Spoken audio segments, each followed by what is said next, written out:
lot going on around here. All right, don't worry about it. Just stand there. Don't worry about it.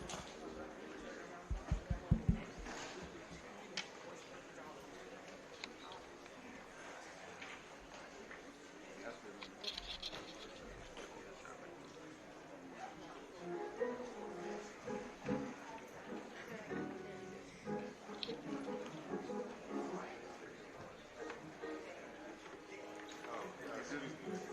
I say, you gonna be there? What do you want? Just trying to make sure that. Just trying to make sure that.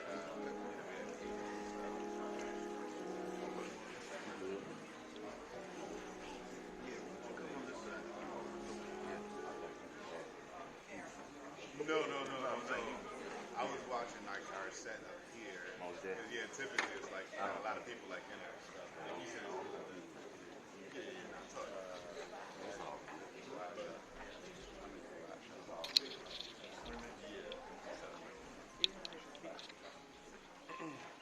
Are you speaking?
Certainly very happy to see each of you out this evening.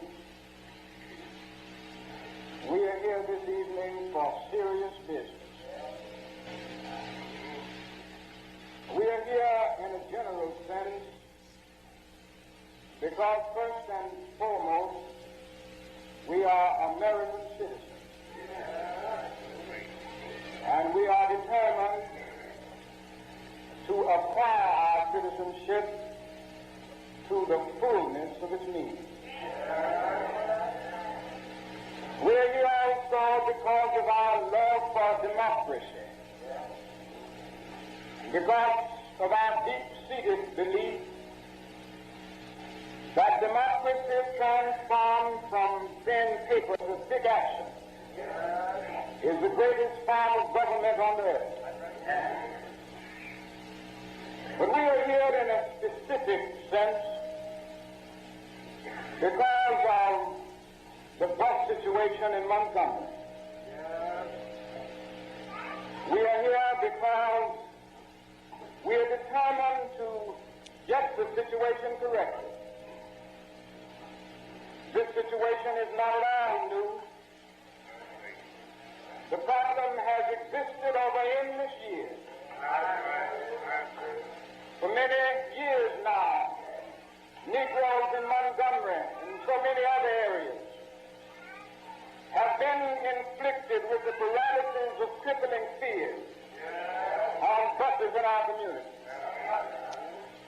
So many occasions, Negroes have been intimidated and humiliated and oppressed, because of the sheer fact that they were Negroes. I don't have time this evening to go into the history of these numerous cases. Many of them now are lost in the thick fog of oblivion. But at least one stands before us now with glaring dimensions. Just the other day, just last Thursday to be exact, one of the finest citizens in Montgomery, not one of the finest Negro citizens, but one of the finest citizens in Montgomery, was taken from a bus and carried to jail and arrested because she refused to get up to give her seat to a white person. Now the press would have us believe that she refused to leave a reserved section for Negroes. But I want you to know this evening that there is no reserved section. The law has never been clarified at that point.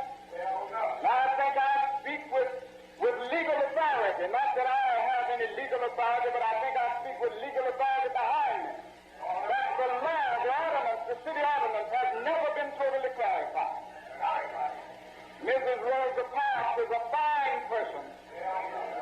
And since it had to happen, I'm happy that it happened to a person like Mrs. Parks. And nobody can doubt the boundless outreach of her integrity. Nobody can doubt the height of her character. Nobody can doubt the depth of her Christian commitment and devotion to the teachings of Jesus. And I'm happy since it had to happen. It happened to a person that nobody can call a disturbing factor in the community. Mrs. Parks is a fine Christian person, unassuming, and yet there is integrity and character there. And just because she refused to get up, she was arrested. You know, my friends, there comes a time when people get tired of being trampled over by the iron feet of oppression.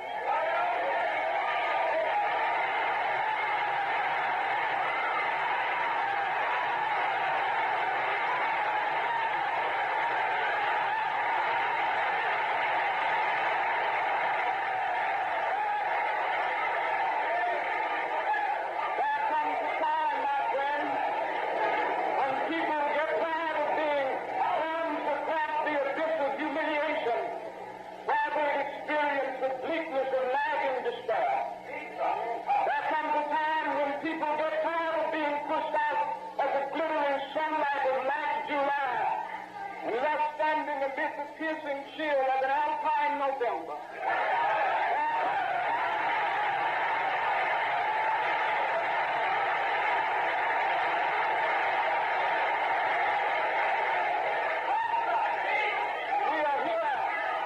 We are here this evening because we are tired now.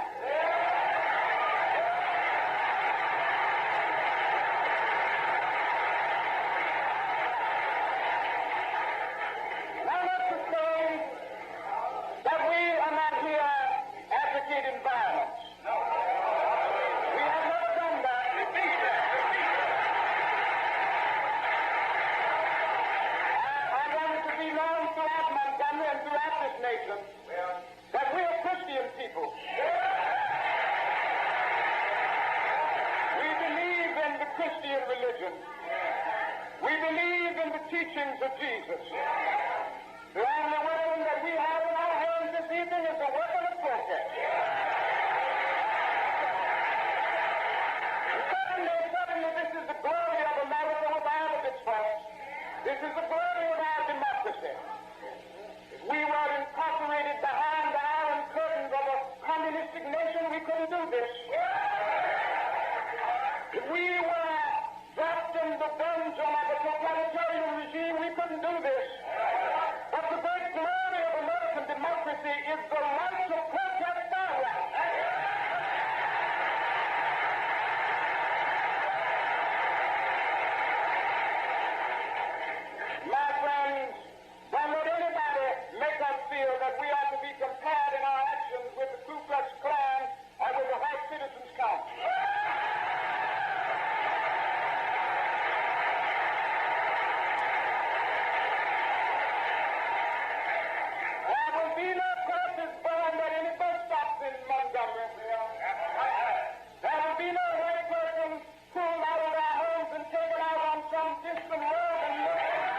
nation.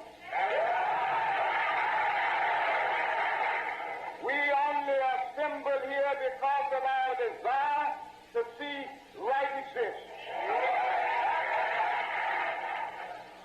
My friends, I want it to be known that we are going to work with real and bold determination to gain justice and the purpose in this city.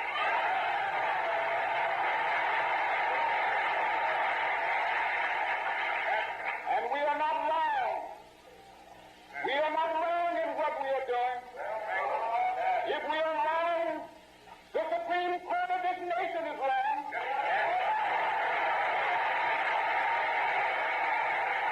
If we are wrong, the Constitution of the United States is wrong. If we are wrong, God Almighty is wrong.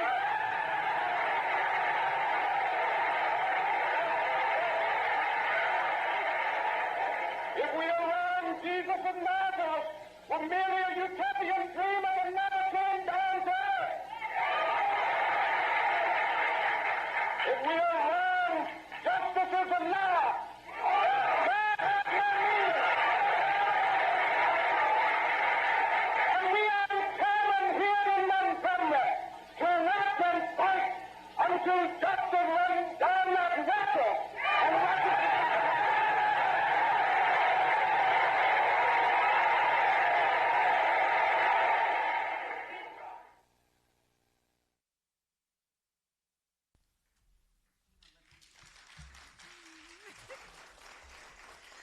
Please welcome Reverend Willie McClung, who has faithfully pastored Holt Street Memorial Baptist Church for nearly 25 years, serving this community with dedication and spirit.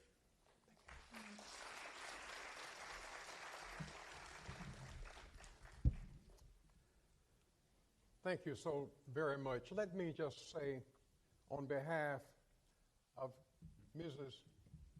Crenshaw and all of the workers that's put together this program, I want to take a moment and introduce you to the history of Holt Street Baptist Church. You have just heard the first national speech of Dr. Martin Luther King, Jr. From this pulpit, Dr. King introduced to the world the need for integration, especially in the city of Montgomery, Alabama, but also the world at large. This place became the birthplace of the modern civil rights movement in America on the night that Martin King made that speech from this pulpit. It became the epicenter of the Montgomery bus boycott. For from this house, the lunch began and walking started for 381 days. This church now stands on the same place, foundation, where it was started in 1909, but the first church was built in 1913 at this site at 903 South Holt Street. It has been here for 116 years. Of the 8 pastors before, that included me, 8 pastors stayed here and worked their heart out, trying to be sure that the community of Montgomery that it lived in and existed in would flourish, do the work of Christ, and help its people. We had an awful time trying to survive from the days of 1955. Arthur Wilson, who was the pastor before me for 50 years, I came in after a short stay of a pastor named Perry about 22 months, and I have been here now 33 years as the second longest pastor of Holt Street Baptist Church. We honor Pastor Wilson and his wife for all of the work that was done for this place in Montgomery. What was little known was that Pastor Wilson was not only an active pastor in the community of this church, he went on to become the president of the Alabama State Convention for Baptists that had a number of 900 churches in it. But I discovered in my discovery of history after coming to lead Holt Street that Wilson was also, at the time of the Bus Boycott, the vice president of the Alabama State Convention, which placed him on the board of the National Baptist Convention, USA Incorporated. He and his wife created most of the ministries of this church.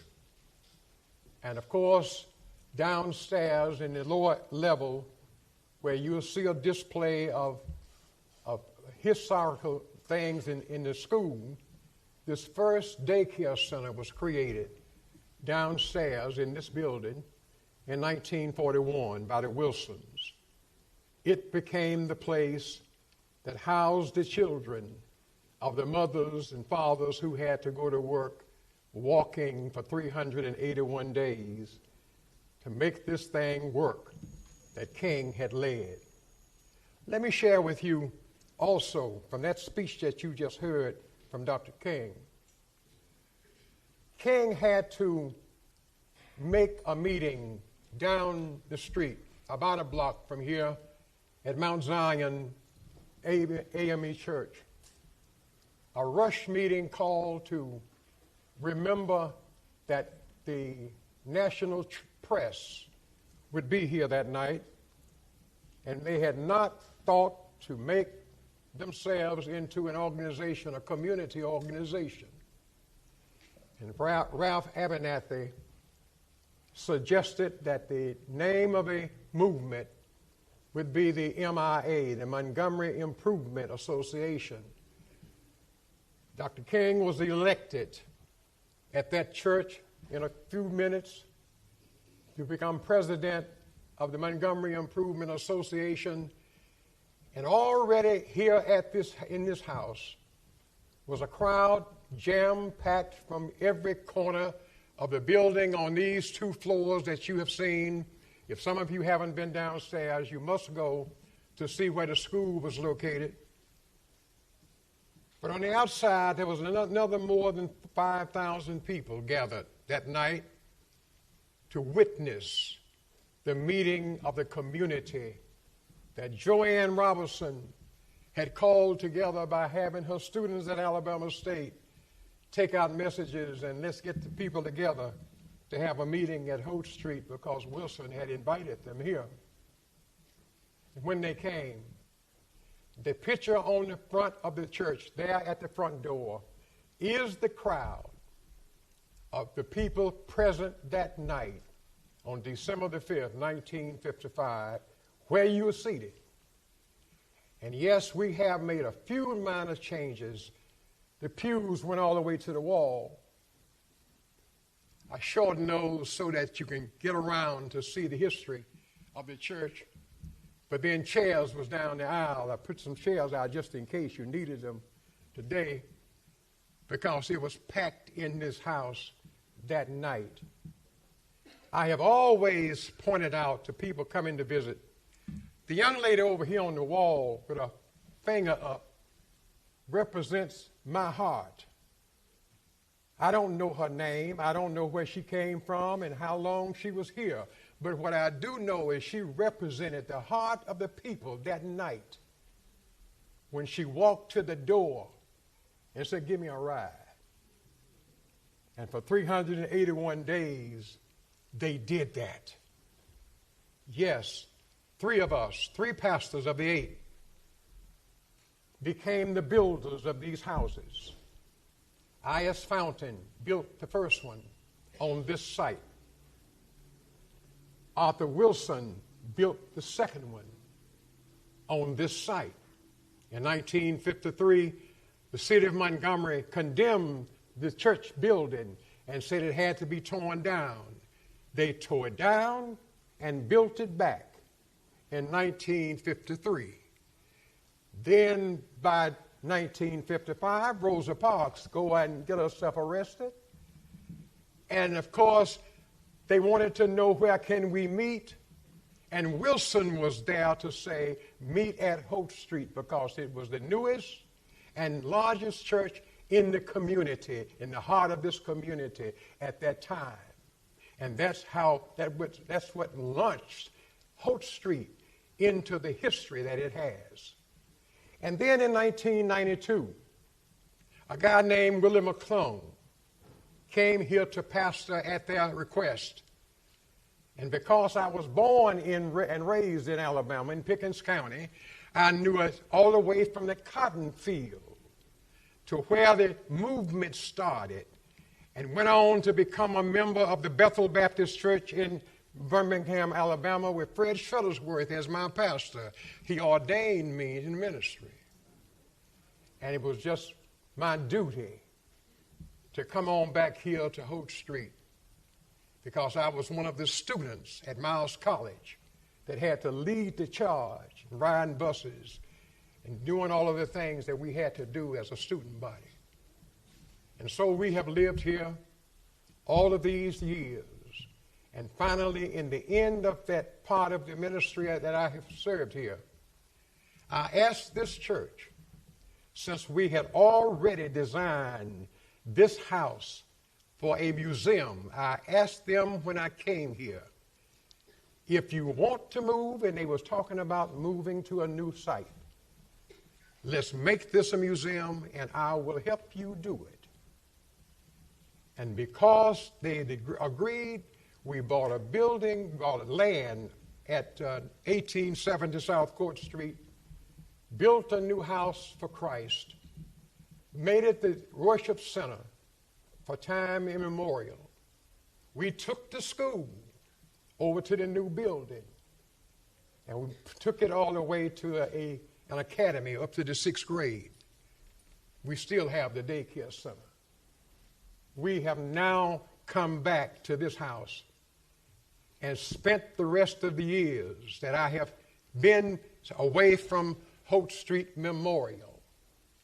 And I promised this church that as long as I live, I'll spend the rest of my days representing Holt Street Baptist Church as its board chairman and historian here at 903 South Holt Street. My church agreed, and my own son became the pastor, the senior pastor. Where is he standing? David, where are you? There he is over there.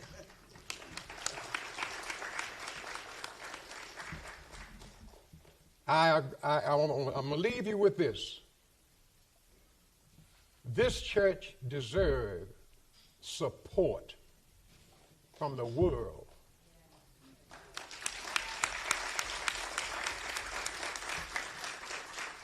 What happened here changed the world.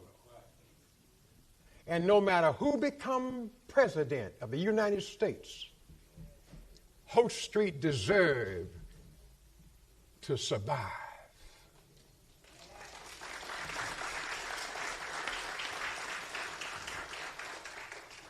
And as I turn this over, I just want to say thank you for coming. We have, in the last 2 years since we've been accepted on the National Trail, finally. Should have been the first one.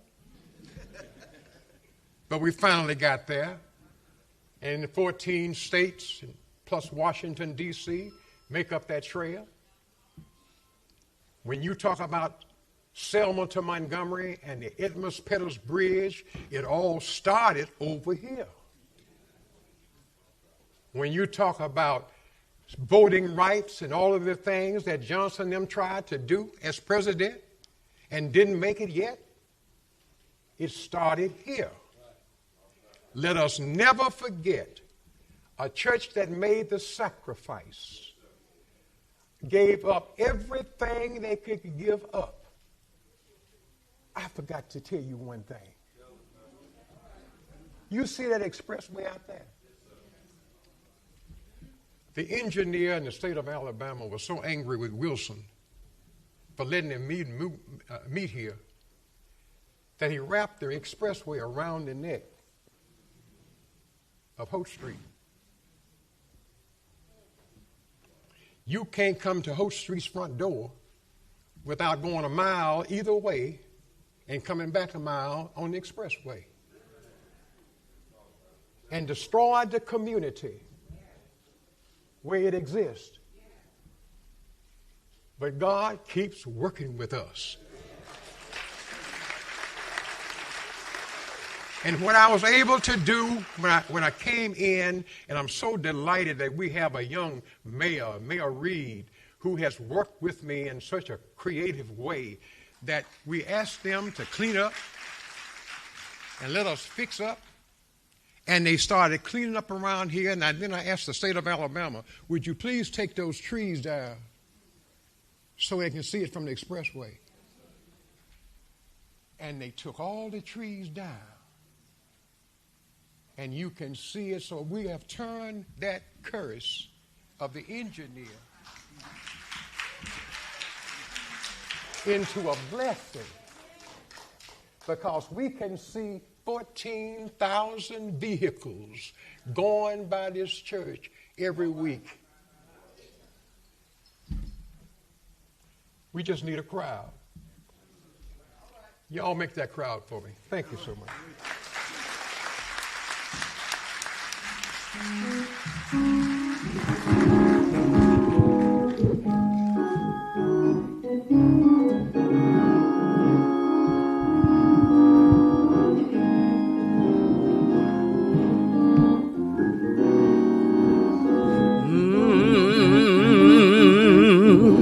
How I got over,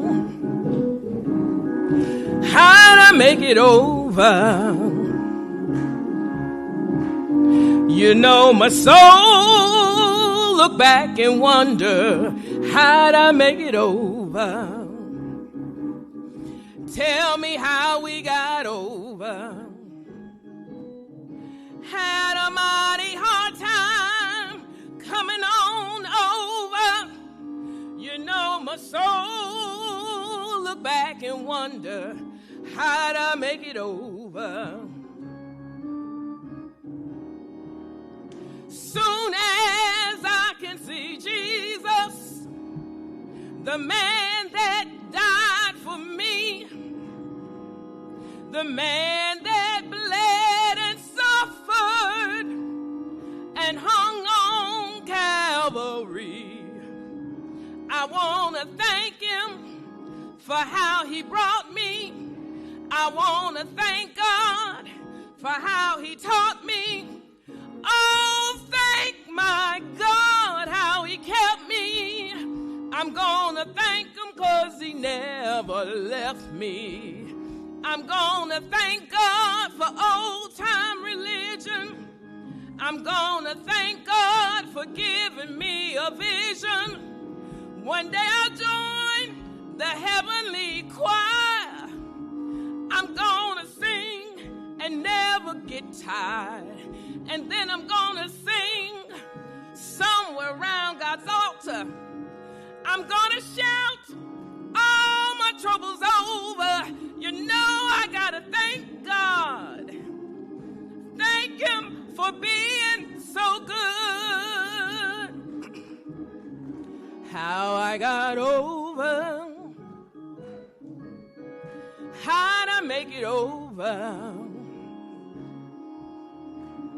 You know my soul look back and wonder, how'd I make it over? How I got over, I had to cry in the midnight hour, coming on over. You know my soul look back and wonder, how'd I make it over? I'm gonna wear a diadem. in the new Jerusalem. I'm gonna walk the streets of gold. It's in the homeland of the soul. I'm gonna view the host in white. They've been traveling day and night, coming up from every nation. They're on their way to the great coronation, coming from the north, south, east, and west. They're on their way to the land of rest. And then we're gonna join the heavenly choir. We're gonna sing and never get tired. And then we're gonna sing somewhere around God's altar. We're gonna shout all our troubles over. You know I gotta thank God. Thank Him for being so good.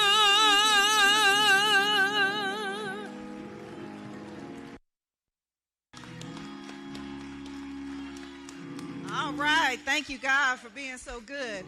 That is LaDon Robusky, and she is the daughter of the Reverend McClung and his grandson. This is a talented family. So, family, we need y'all to move in. We still have other people coming in. So if you have a little space next to you, just move on in. My name is Deborah Scott. I am the CEO of Georgia Stand Up, and I'm delighted to be here. Our next, I call her Queen of the South. She don't like it. But the Queen of the South is Doris Crenshaw. All right. The Queen of the South is Doris Crenshaw.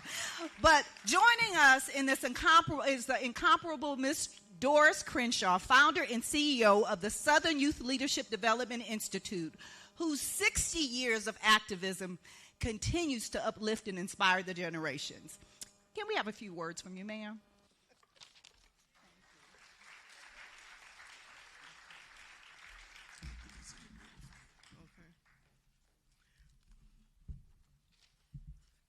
Thank you, Deborah, for anointing me queen.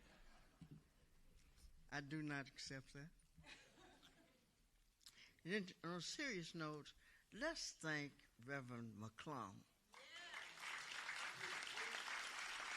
for his vision and his stick-to-itness, which is what we did 70 years ago. Stick to it. We got to get back to stick-to-itness. Amen? I am here to introduce to some and bring to others my friend, the Congressman Samari Figurs. Samari Figurs is a child of the movement. His father was a lawyer who sued the Ku Klux Klan and won.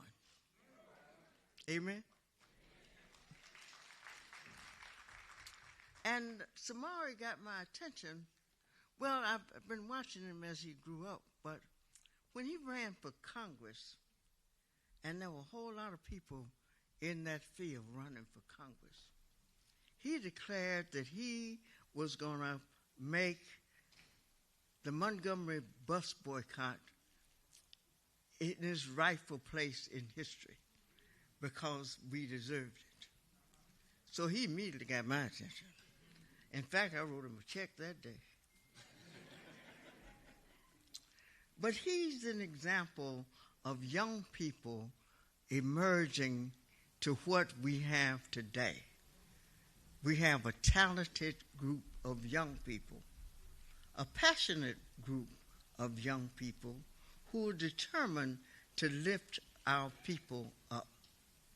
And because of his stick-to-itness, and because he's a trained lawyer, is that right? That's right. Trained lawyer that worked in the Justice Department, and he and Terry Sewell are working today to make Rosa Parks Day a national holiday.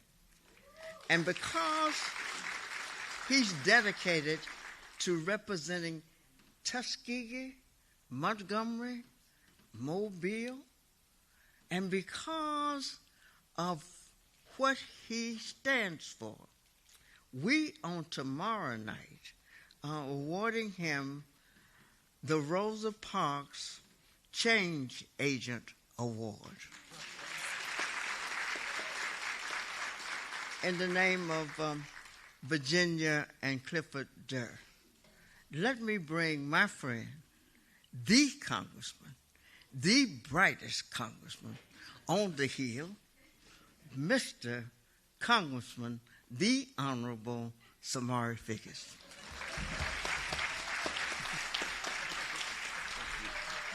I get a check for that. She just told me she'd get her check back for that.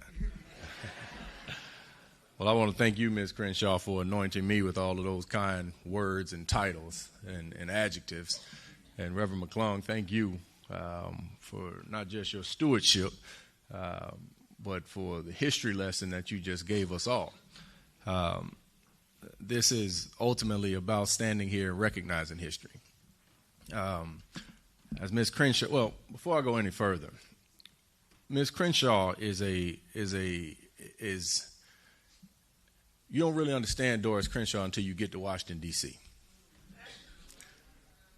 And when I was early up there, President Jimmy Carter passed away. And as a member of Congress, you get invited, to the funeral. I didn't know President Carter.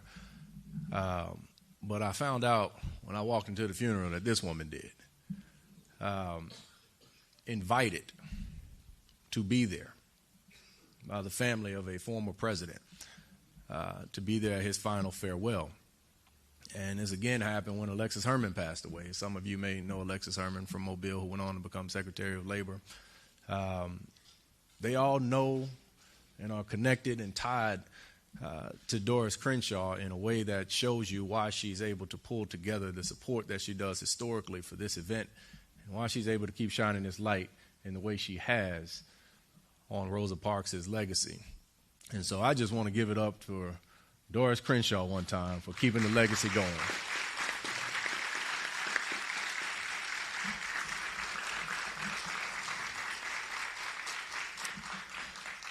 As she stated when I was on the campaign, and I really didn't even say it as like a campaign pillar or anything that I was particularly running on. I said it because I believe it. When you connect all the dots, right, those dots that ultimately lead right back here to this pulpit, literally, there is no Congressman Shamari Figures. There's no Congresswoman Terry Sewell. There's not a Congressman Earl Hilliard or an Arthur Davis or any other black person that has represented Alabama in Congress without Montgomery. I honestly believe, and I have said this in Mobile, I have said it in Tuskegee, I have said it in Washington, D.C. on the floor of the House, the single most important city in the world of the 20th century is Montgomery, Alabama. And that is because of the movement that was born out of here, the movement that was born here in this church, the movement that was born out of an extension of what had just recently happened over in Mississippi with Emmett Till, but with what happened with Rosa Parks here in Montgomery. It was a call to action. It was a call to get to work, a call to get to business. That speech we just heard from Dr. King, the words that always resonate with me when I hear it were literally within the first paragraph where he said, "We are here for serious business." And they knew, even in 1955, they knew that what they were organizing would still be impactful some 70 years later in 2025. And what ultimately came out of that movement was a Civil Rights Act, was obviously Supreme Court litigation that integrated public transportation and other accommodations, a Fair Housing Act, a Voting Rights Act that we know is under attack here 70 years later in an attempt to take us back to where we were in 1955 in terms of protections and being able to be represented in Congress. So I'm not standing here without the totality of what happened here. And the legacy, when I hear the word legacy, what I think of is the present recognition of things past. And the legacy of this city, of this bus boycott of Rosa Parks, of others in this fight, in this struggle, it is undeniable.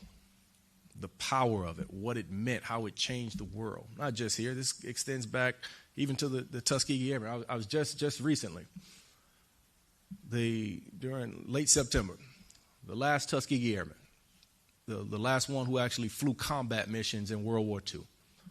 He died, 100 years old. And we found this out. We did a moment of silence on the floor. And to show you how powerful that legacy is to people. In that moment of silence, we had every Democrat and Republican from Alabama. We had the Speaker of the House, who's a Republican, Mike Johnson from Louisiana. When he found out that this had happened, he said, "I will preside over that," because they know the power of the legacy of what these men and women went through at the time they went through it to create the change that they did that literally, as Pastor McClung said, changed this world. It literally changed the world. And so that is why I run every day in Washington, D.C. to make sure that we can acknowledge appropriately the legacy of Montgomery and this bus boycott. Now, the other thing I'll say is, Ms. Crenshaw, with all due respect, your generation, you did your job. And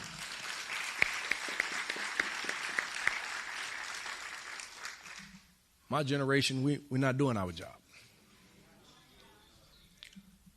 What we have is a situation now in America where if you are a black person over the age of 55, you are the most likely person to go and cast a ballot. If you are a black person under the age of 40, you are the most unlikely person to go vote.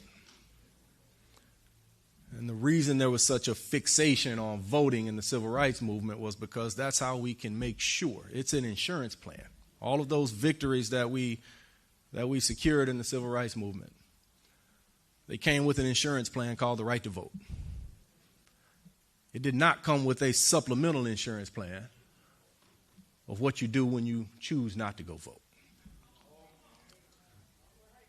Complaining doesn't change things. Right? Screaming and shouting won't change things. Saying how wrong people are for doing what they do or voting how they vote or electing who they elect, that doesn't change things.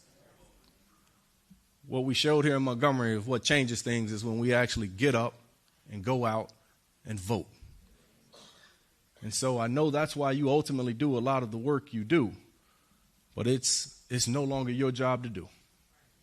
It's my job to make sure we're doing it, and it's others in my generation. And so my charge here today is for everybody that sits here that is under the age of 55, and I know that's everybody in here. All right? That's all of us. You too, McClung. All right? Is to make sure that we understand the legacy of what happened here. Make sure we understand the risks of what people went through here. All right? It's amazing that, and I don't know the full history, but it's amazing to me that this church was never bombed, that this church was never set on fire, that this church was never threatened with other actions of violence to tear it down, because they were risking it all in being here. And that interstate outside, as he showed, is part of the retribution that was shown. But people risk their lives for us to be able to gather, to congregate, and to make our voices heard. And that's something that we cannot take lightly. And they did it in this case for 381 days. And more importantly, they did it without a cell phone. They did it without social media. They did it without live streaming. Can you imagine the progress they would have made if Dr. King had a Facebook account? Right?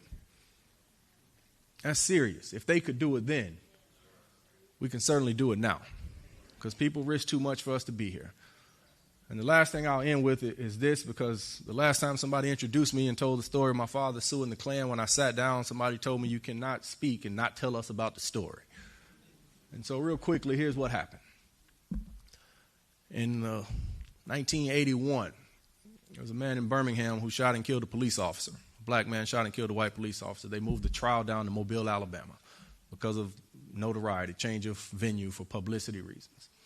The jury in Mobile was a hung jury at the end of the trial. They didn't convict him, they didn't acquit him, but he wasn't convicted. And so the Klan that night met in Mobile. They said if a black person can get away with killing a white person, we should be able to kill one of them. And so that night they went out on Spring Hill Avenue in Mobile, and they saw a black teenager walking down the street, bouncing a basketball on his way to a grocery store to buy a pack of cigarettes named Michael Donald. And they kidnapped him, they beat him, they slit his throat, and then they lynched him in a tree directly across the street from the then head of the Klan in the state of Alabama. And at the time, the national head of the Klan, the national Klan's headquarters was in Tuscaloosa, Alabama. And my father filed a lawsuit. Morris Dees joined in that lawsuit.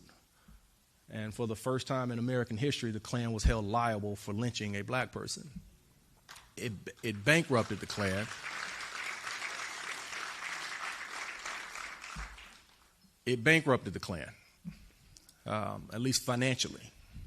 Right? It obviously didn't bankrupt their mission. It didn't bankrupt the hate that led to that. And for the rest of my father's life, he would still receive Christmas cards from the Klan. They risked it all. And when you connect those dots, even as late as 1984, when that lawsuit was finally settled, and there were criminal cases there too, one of those people was actually put to death, which was the first time that somebody had been put to death in America for lynching a black person. But when you connect all those dots and all that history, it all comes back here to this pulpit of people in this state being willing to risk it all for the betterment of society, for equal treatment, for equal rights, for equal access, for an equal opportunity to make America be true to what it said on paper. And I'm able to sit in Congress because of it. And so, Ms. Crenshaw, I will keep up the work and keep up the fight with you. Thank you.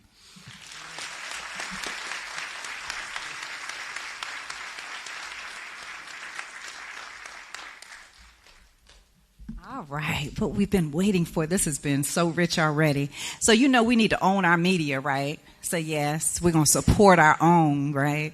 So we're going to support Roland Martin. Yes. Because this man was bold enough, brave enough, smart enough to start his own media company. And he is going to facilitate this rich conversation. I mean, we have the powerhouses here today. So we want to bring up Roland Martin. Roland Martin Unfiltered.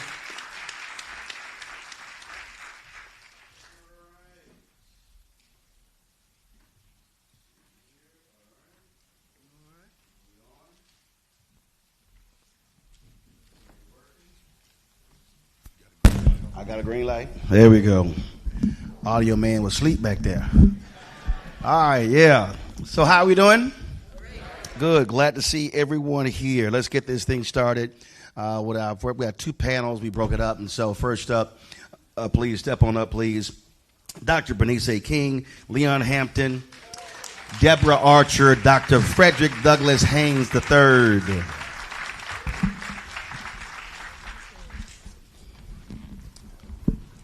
Step on up, step on up. Also, if y'all, Deborah made the point, what happens when you own, you ain't got to ask nobody for permission. So feel free to post on your social media. We are actually live right now. We are live streaming this on my network. So you can go to our YouTube channel, youtube.com/Roland S. Martin, or the Black Star Network app. So let folks know that we'll be live streaming this all day, and then we'll also be live tonight at 5 p.m. at the mass meeting during the show then as well. And so that's also important because too often these events are not covered. And I want to start there. No, I'm going to come back to that, the whole issue of the importance of black-owned media. But I do want to start right here in Deborah and Bernice, y'all can really speak to that. I want y'all to speak to this first. So if you come through the front door, So you have all of these pictures and posters of this amazing history in this church. And on the right side, just outside in the foyer, it says Unsung Heroine. And it's a portrait of Joanne Robinson. And the thing for me is that whenever we talk about this boycott, whenever folk lay the story out, and folk talk about obviously what took place on December 1st with Rosa Parks, what took place with the election of Dr. King to the MIA, this historic speech, you cannot get to this event if you don't deal with how you got to this event. Too many people, and I've traveled all around the country, and the reality is, I dare say, folk around this country and this world, and many black people, have no idea that it was a group of black women, the Women's Political Council, that actually wanted to boycott long before 55. Right. Anybody, so let's do a test here. So how many folk in this room actually has their own copy of Joanne Robinson's memoir? That's the problem.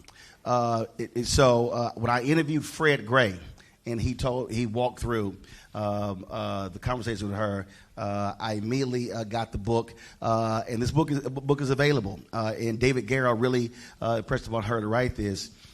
A couple of days later, I'll start with you, Bernice. A couple of days after the Broward Board of Education, she sends a letter to the bus company, says, integrate. So the reason I wanted to start with this is because there are far too many women. We were talking last night, we were checking in.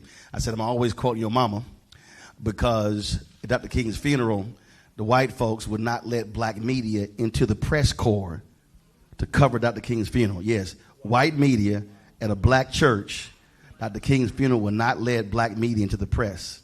And Lerone Bennett, Simeon Booker went to Coretta Scott King and told them, and she said, send word, if Ebony and Jet are not in that press pool, there will be no press pool.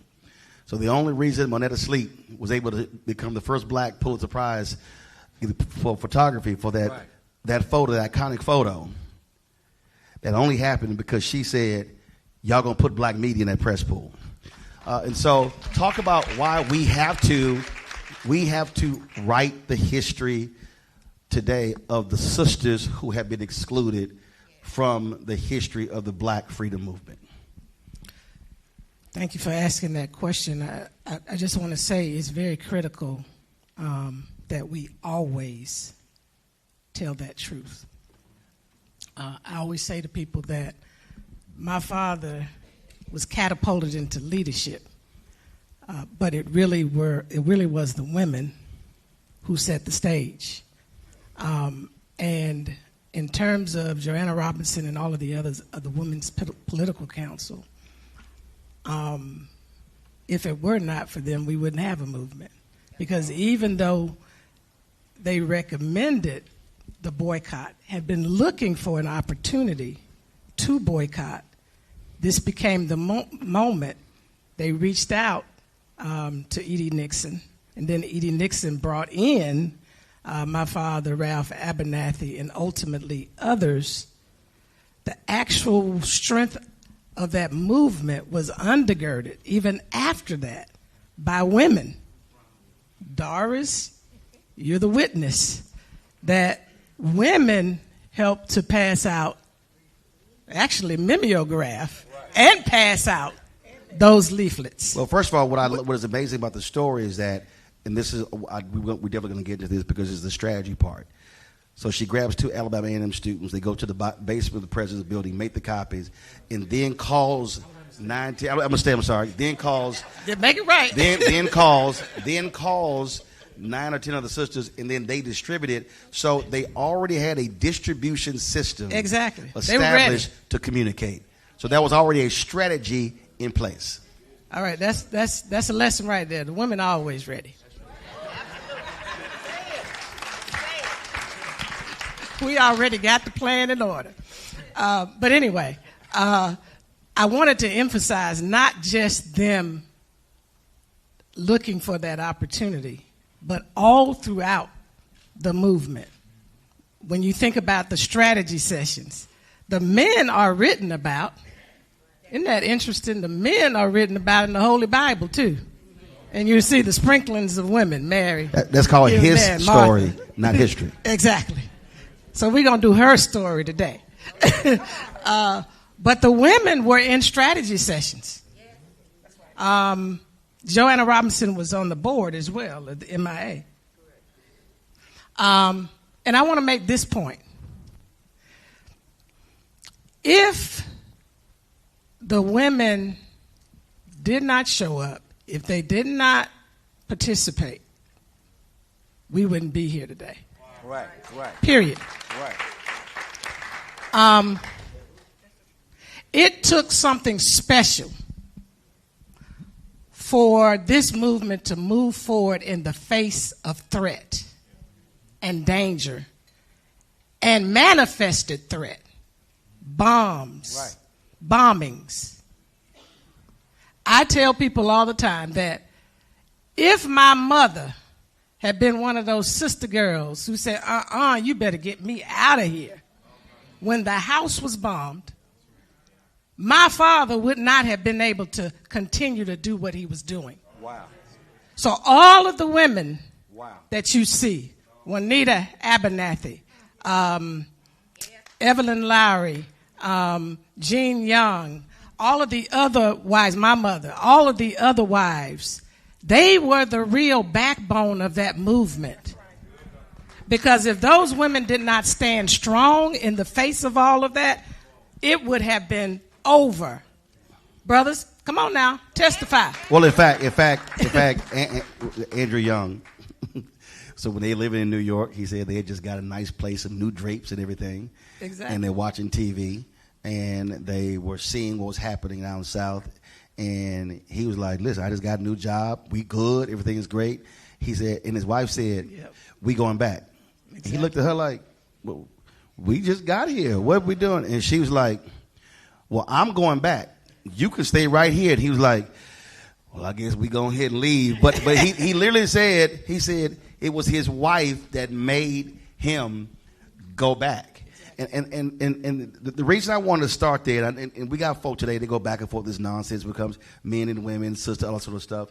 But Deborah, why I wanted to start there, because what was always fascinated me about the movement, and I appreciate the speeches, I appreciate the marches, I appreciate the nonviolent action, but I have always been fixated on the strategy. And the reason why I think this story is so important, when you talk about Joanna Robinson and the Women's Political Council, is because you cannot have a movement if you do not have an organizing entity. That's right. And so let's start there. Because there was a Women's Political Council, they were not moving as individuals, they were moving as a collective. And that collective is what led to this boycott, which then led to the next 13 years of what's called the Black Freedom Movement or the Civil Rights Movement. Speak to that. And somebody else can speak. I just want to say, you said something real important just now. You said there was already the Women's Political Council before there was a Montgomery Improvement Association. I just wanted us not to miss that. Okay, sister.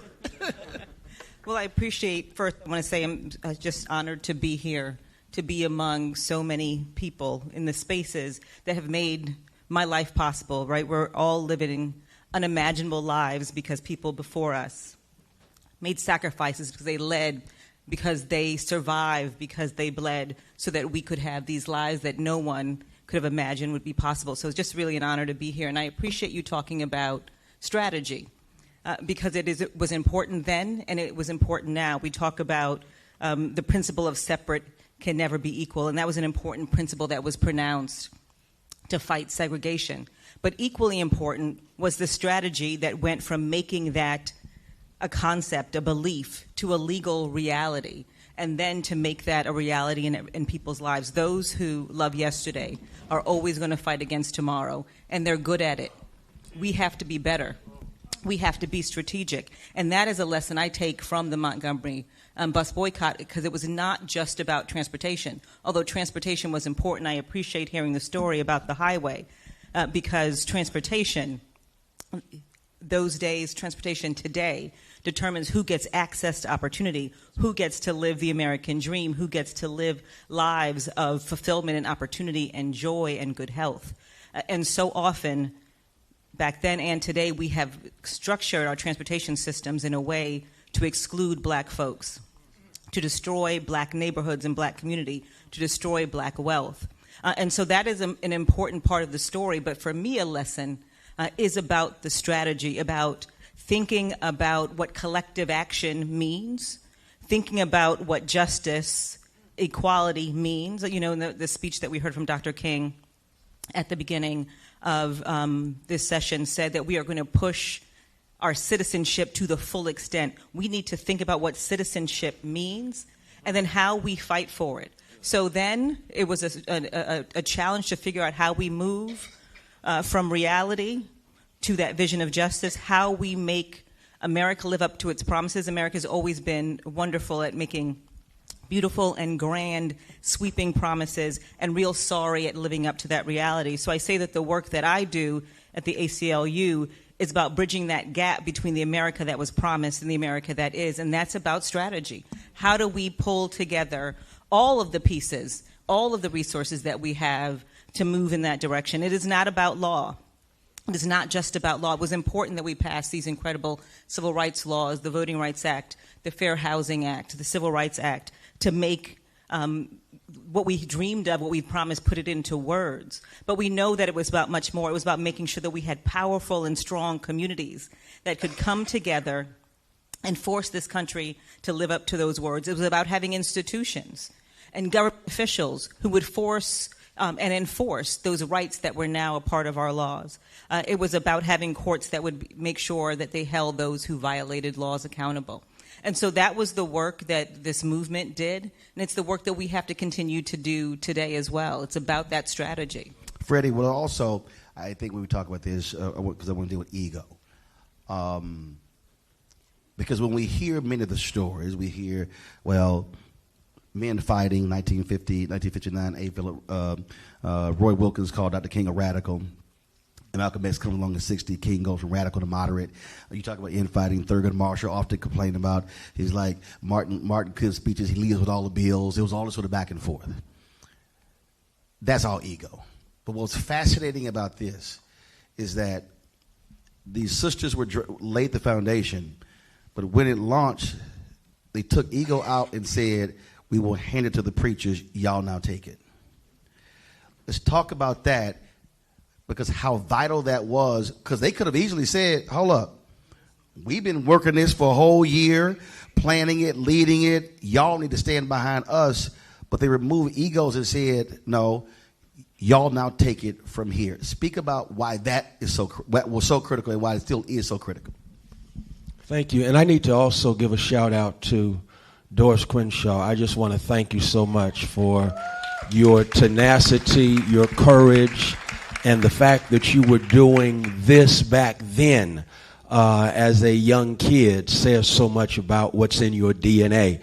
And so I thank you for your continuing this amazing movement. And so we salute you. I also have to say a special thank you, because I feel a spirit of Sankofa here.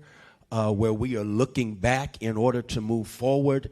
And so to be in this sacred space at Holt Street and to hear what we heard from the pastor has blessed me tremendously. One of the things I'll say, Roland, in response is that it was so crucial because in that context, of course, women were treated sadly as third-class citizens, not even second-class citizens, but third-class citizens. And black women, to quote Malcolm, most disrespected, most unprotected, most neglected in the country. Black women, if women were third class, then black women were even further back. And so black women having a first-class mentality, basically saying it ain't about the credit, it's about the community. And I park right there because that's what black women have always always been about. They've always had an Ubuntu spirit that said, if my community progresses, if my community progresses, my children progress. If my children progress, then my men progress. And so black women have had a spirit that the rest of us need to get on board and understand. And that is, if it ain't about the community, then what are we here for? And so black women did not get the credit back then, but now historians who are now conscious are looking back at what happened and said, listen, if it weren't for the women, we would not be here. And so Martin King, E.D. Nixon, all of them, the stage is set by the brilliance and the boldness of black women who weren't about the credit, they were about the community. What a lesson for us today, and that is, if we're going to rise above what we're dealing with today, it's got to be about community and not about who gets the credit. If it's about the credit, then the community is going to suffer in the process. Well, Leon, I wanted to set it up that way because when the Black Lives Matter movement began to really blow up. Jamal and I were talking, and Jamal will often talk about that this was the first, we always talk about, this was the first movement in the history of black folks that the church didn't lead. But when you actually know the story, the church didn't start this. So the reason why that's important, I think, to take it from then to present day is we have to be willing to recognize that it doesn't matter which institution or organizations in our community is starting a movement. It's how do we all now work together to say, okay, y'all kicked it off, y'all started, now we're going to come in and do our thing. And the Target boycott, we'll do the second panel as an example of that, in that Target announces their thing January 24th. Nina Turner Group announces the next day we'll do a boycott. Sister Nakima Levy and other sisters in Minneapolis announce a boycott. They bring in Tamika Mallory Until Freedom. March 5th, Target Fast, Jamal, the churches start. That's it. So again, that's working in unison to achieve the same goal. So good. I want to echo the rest of these and appreciate Ms. Crenshaw for giving me the opportunity to be on this stage with so many great voices. I want to start with this. We have to remember that Dr. King, yes, he was a civil rights leader, but he was a preacher. And he was a preacher that was clear about his calling. And because he had clarity about his calling, he could move without ego.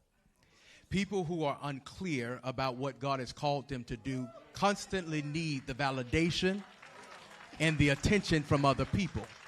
But when you are moved by conviction, and when you are moved by a calling that comes from God, it causes you to not worry about credit, not worry about attention, and keep moving and work across the aisle.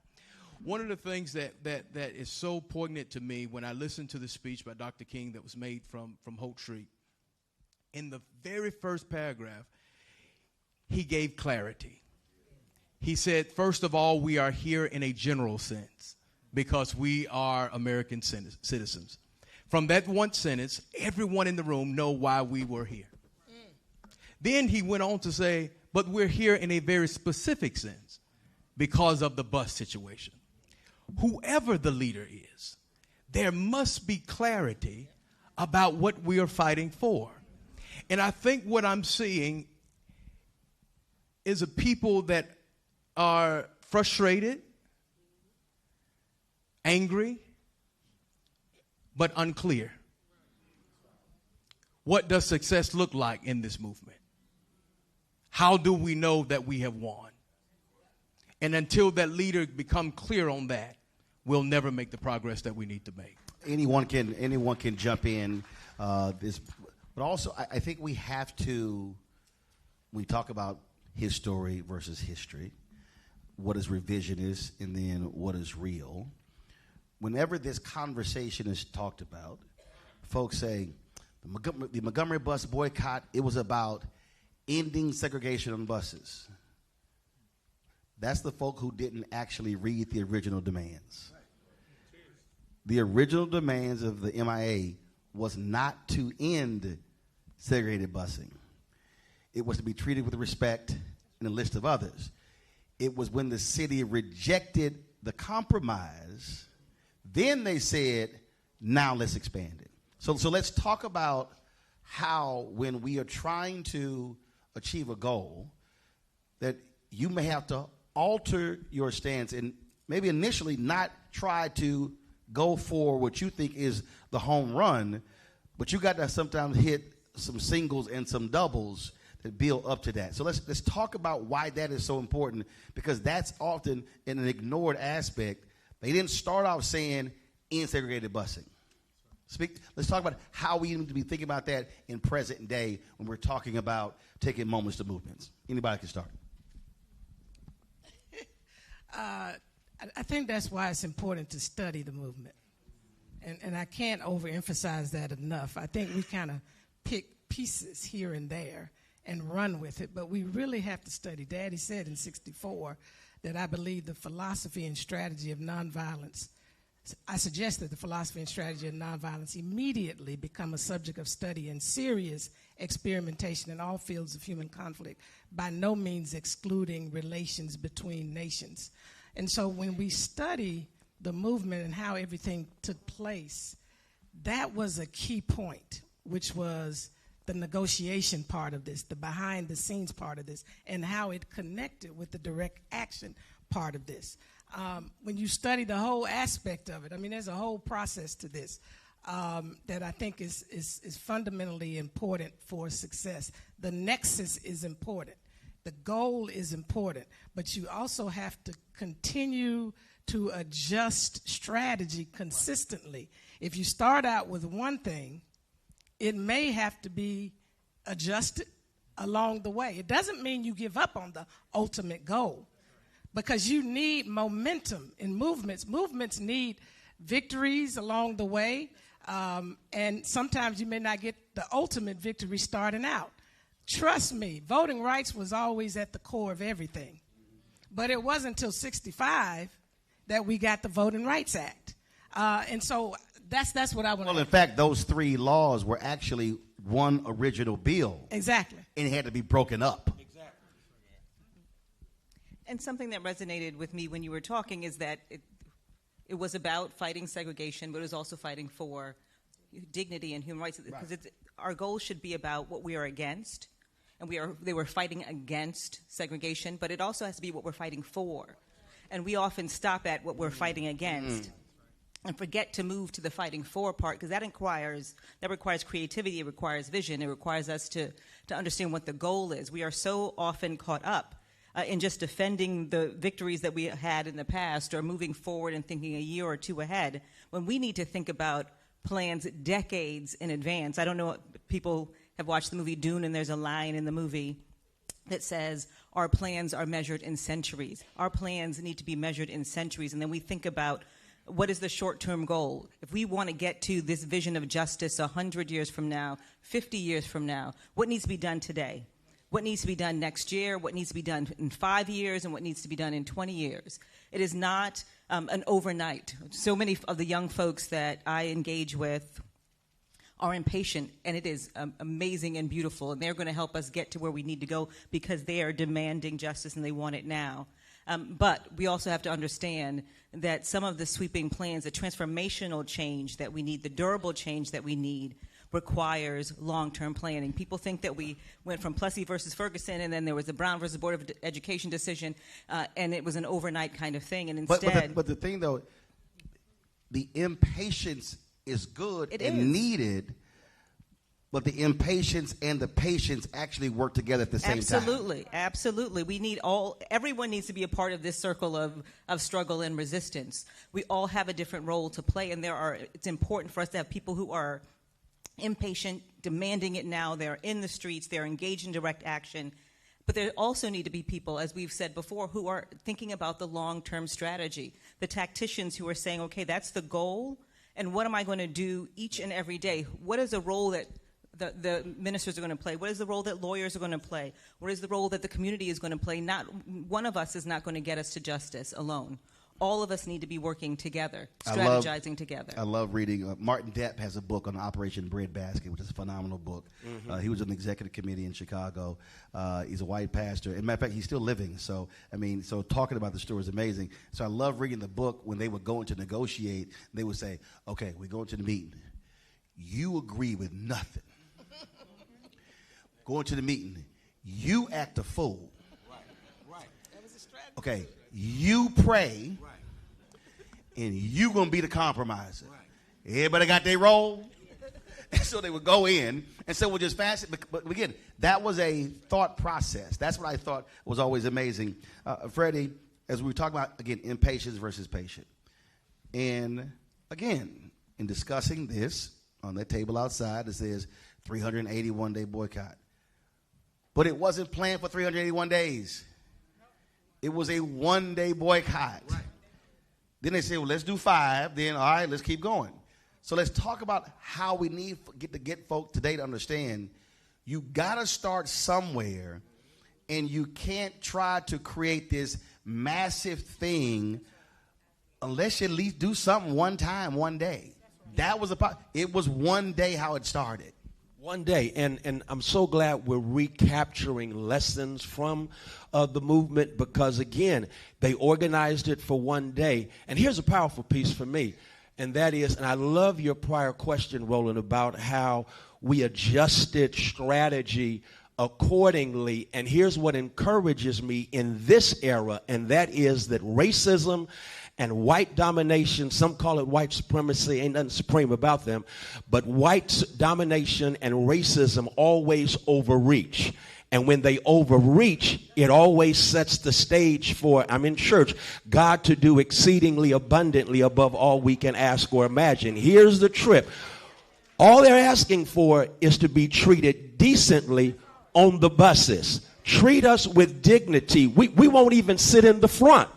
We want to be treated with, we don't want to go pay our fare and then go to the back of the bus and then have to get on the bus from there. We want to be treated with dignity. White domination and racism pushes back on that.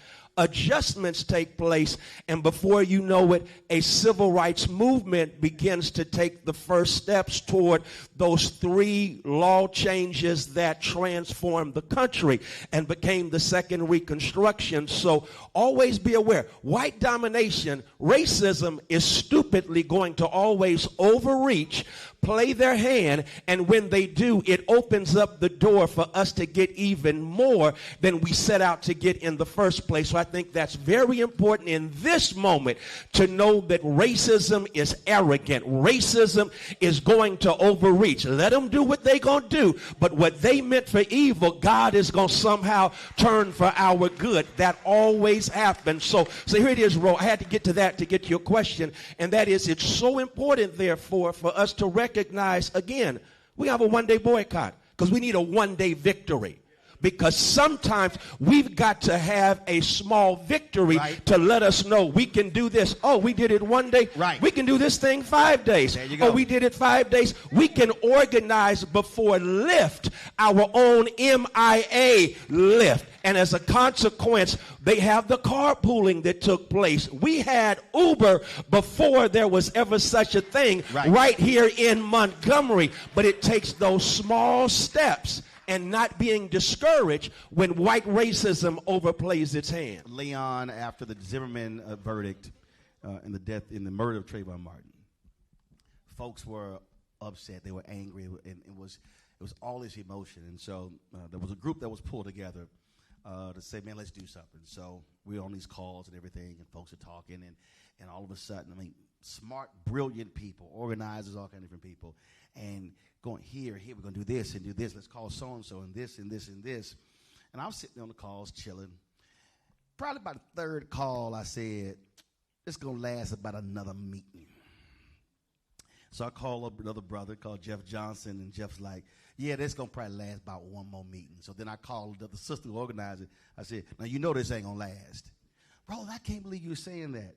I said, no, I want to explain to you. I said, there's some smart people in this group. Why we beaten? 2, who are we representing? None of that has been established. So what happened was these really smart, brilliant people went from meeting to fundraising, website, social media, and I said, we ain't established, what are we doing?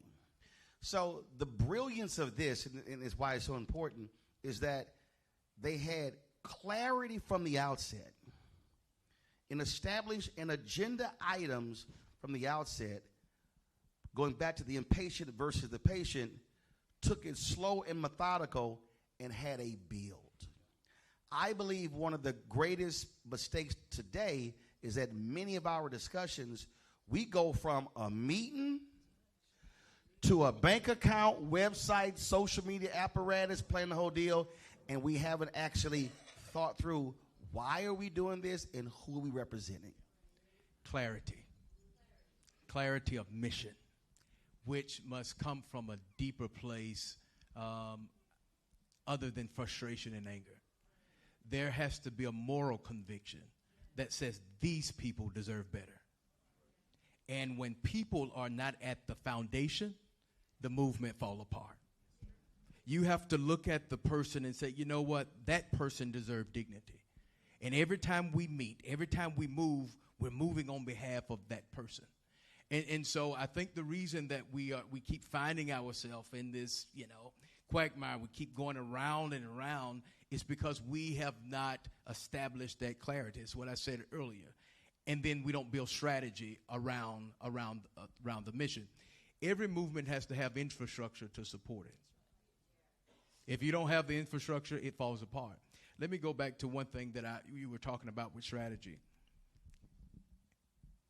If we are not intentional about preserving the laws that were put in place, progress will not be seen. And we do that by securing our judges. There is no civil rights movement without a Frank Johnson, who was in the seat that was able to look at the TRO and injunction and said, no, they will march from Selma.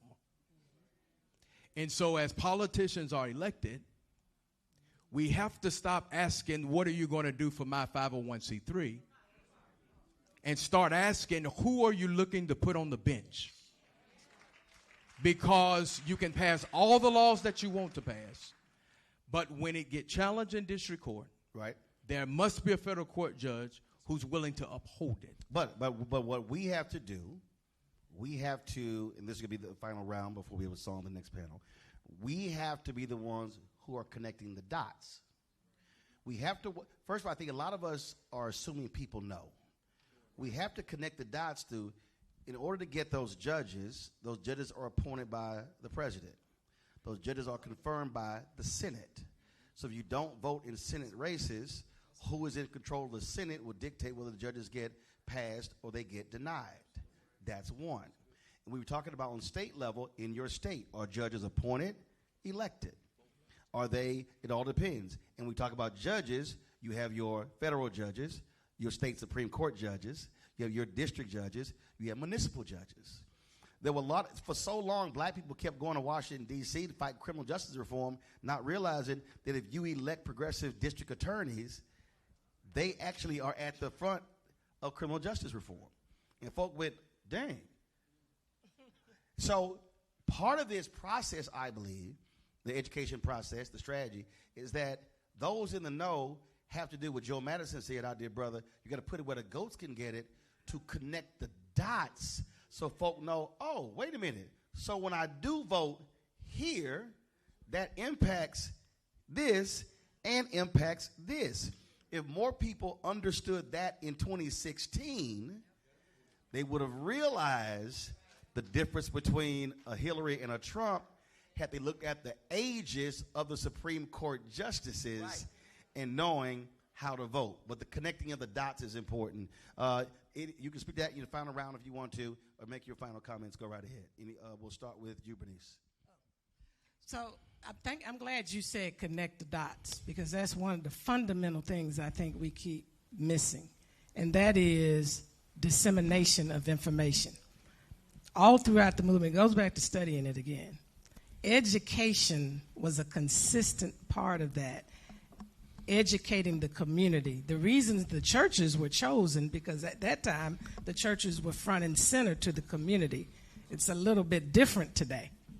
And so we have to find all the different avenues that once we have the strategy, once we have the plan, the masses of people need to know, what are we doing? How are we doing it? And you can't just do that one time. It has to be consistent. Yes. Thus, the mass meetings that took place in these various churches. So whatever the form of communication we use today, the message has to be clear. The messengers have to be on one accord. You can't have 1,000 different messages going here and there because it creates confusion for the people. So you even have to have a strategy in how we're going to communicate. Who is the best to communicate? Not necessarily one person, but what people are the best to communicate it. Stay together consistently. They were having mass meetings every week. Come on. They were having strategy sessions every day and into the night in the mid-morning. So all of that needs to come into play today. I know we got Twitter. I know we got social media, all that kind of stuff, Instagram, IG, all that kind of stuff. Unfortunately, it's a good tool, but when you got too much noise coming around it creates more confusion. And if so if you don't have a strong strategy. And if you do not control the tool. Exactly. A mass meeting, you control the meeting space. Exactly. You control who walks into the building. And the messaging. There you go. And so before I get to the final comment, the brilliance of SCLC was that you could not join unless you went through Dorothy Cotton's education class. And people keep overlooking that. We let people join our organizations who have not been trained, who have not been taught, who have not been analyzed. That's just another particular point right there. Go ahead. Yeah. So the last thing I'll say is one thing. See what happens when you read? One thing that's amazing to me is that you had all of these brilliant leaders in the movement, Dr. King, Andrew Young, Ralph Abernathy, who could have gone out and did their own thing. But the scripture says that we are to endeavor to keep the unity of the faith.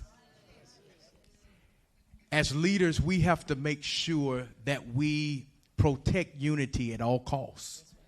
So if a Dr. Jamal Bryant Harrison say we're not going to Target, then we are not going to Target. We're not going to Target. I'll tell you, Dr. Harrison in our church. But when he says we're not going to Target, he has to walk us through why we're not going to Target. Sure. Assuming all those things in place. Right. Well, first, but see, I never assume. Because well, I'm saying that because there are a lot of folk who make the declaration, but who never did the work to lay the foundations. Folk know why we're not going to Target. So when they run into a brother or sister who didn't hear him, they can't explain the why. Sure. And Dr. Harrison, I think, did a great job in explaining that. And so assuming all of those things are in place, is always a good brother. Yesterday was Alpha Founders Day. That was just for him. Assuming all of those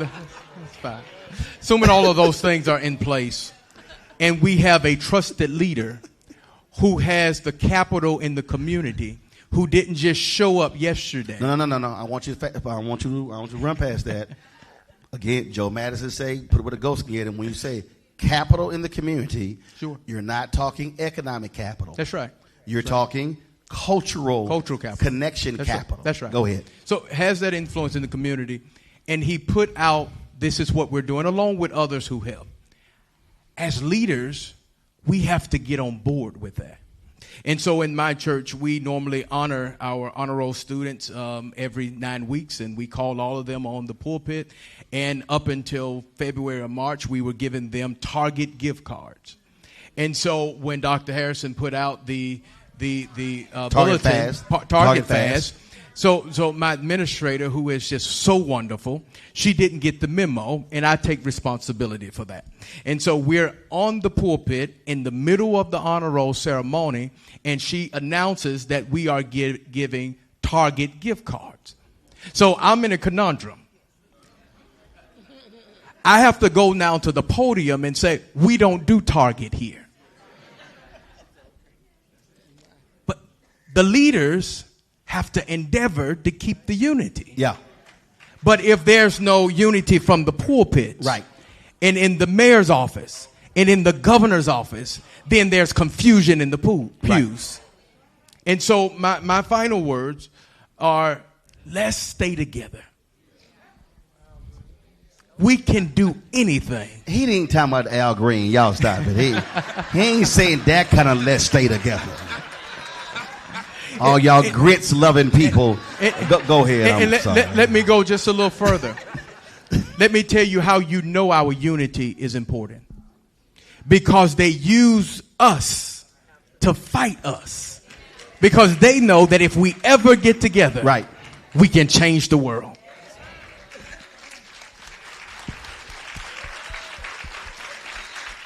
I just want to take us back to the short-term goals and thinking about this moment, because this moment we are in can feel overwhelming because our community is under attack.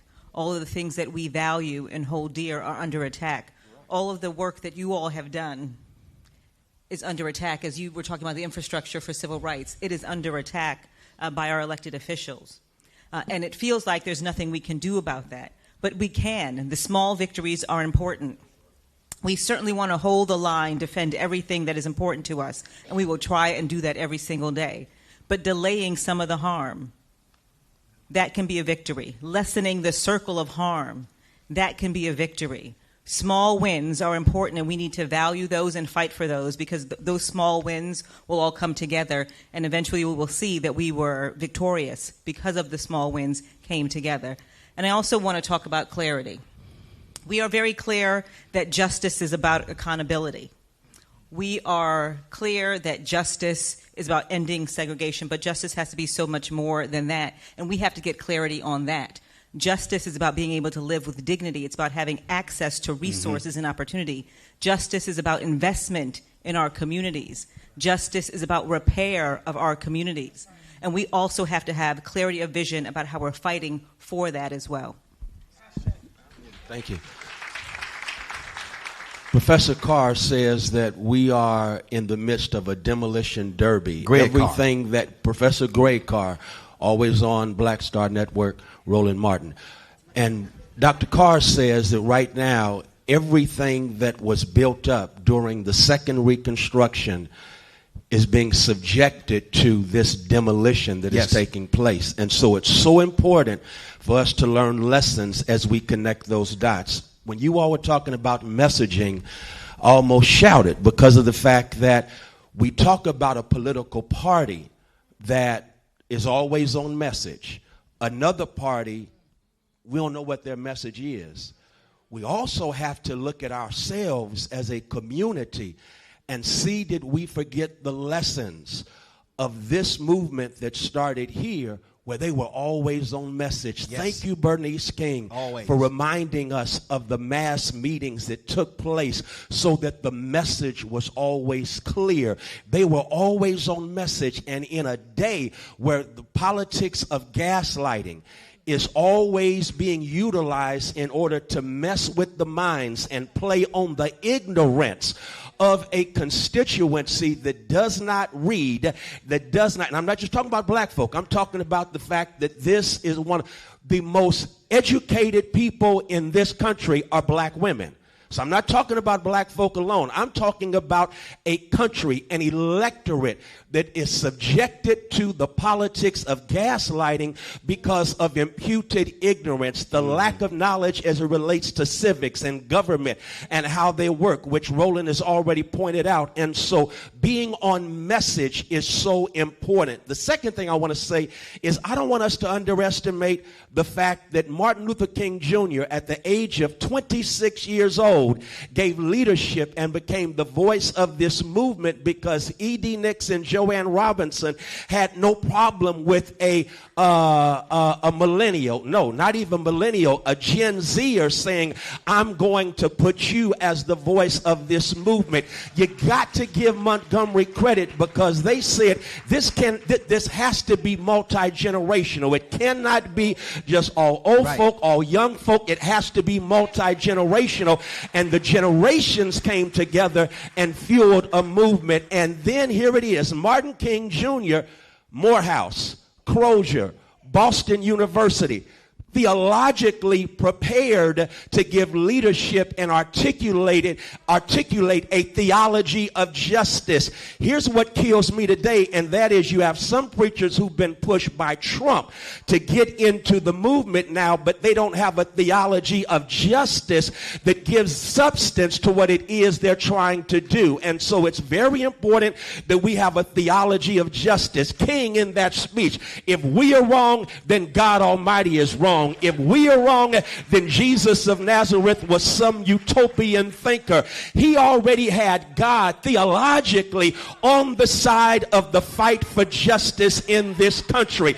If we don't have a theology of justice that we're preaching from the pulpit, that is practiced in the streets, then what are we here for? We've got to have a theology of justice. I got it because my Savior said, the Spirit of the Lord is upon me. He's anointed me to preach good news to the poor, to set the captives free, to heal those who are broken, open the eyes of the blind, deliver the downtrodden, proclaim the year of economic justice.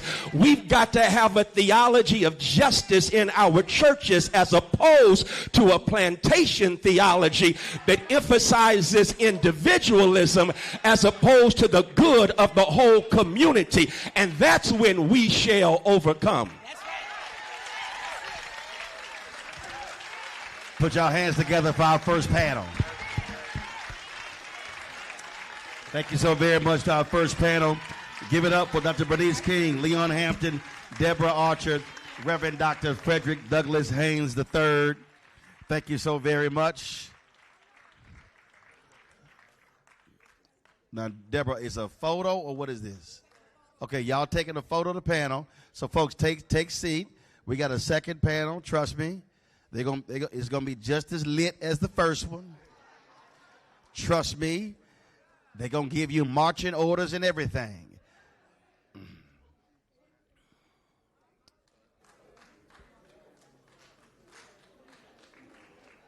There you go.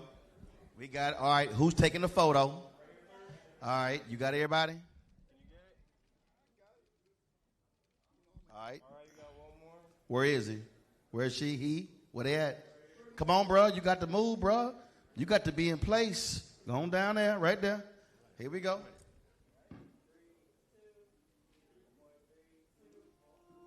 All right, is that it? Baby, you got to come on. All right, time for a song to the second panel. Go ahead and hit it.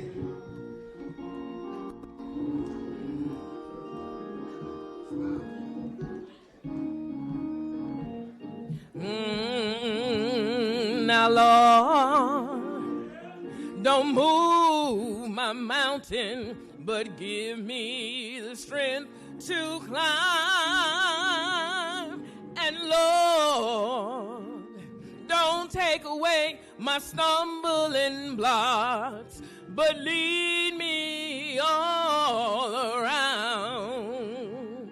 Now, Lord, don't move my mountain, but give me the strength to climb. And Lord, don't take away my stumbling blocks, but lead me all around.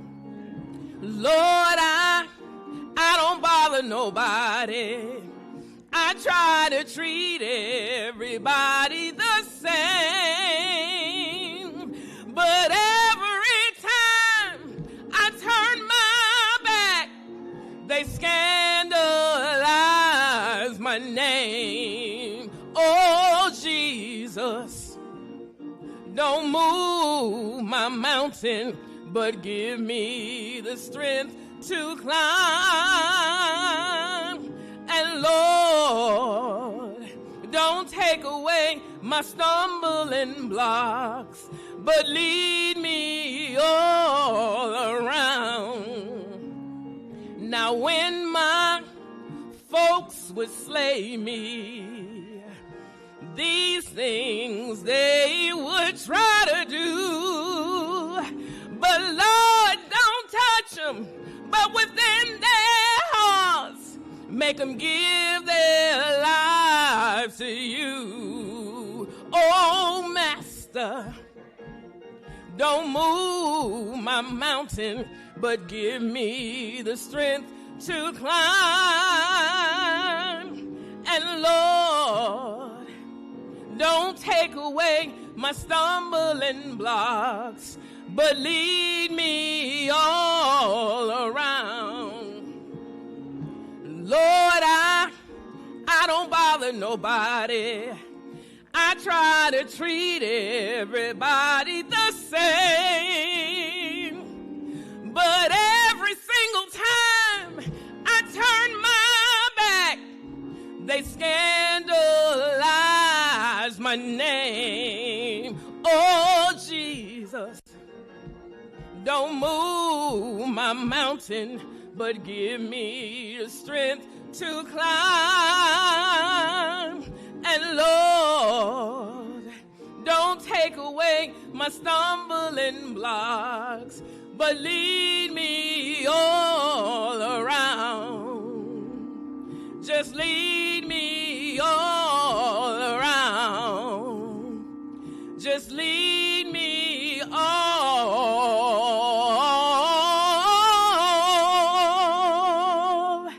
around.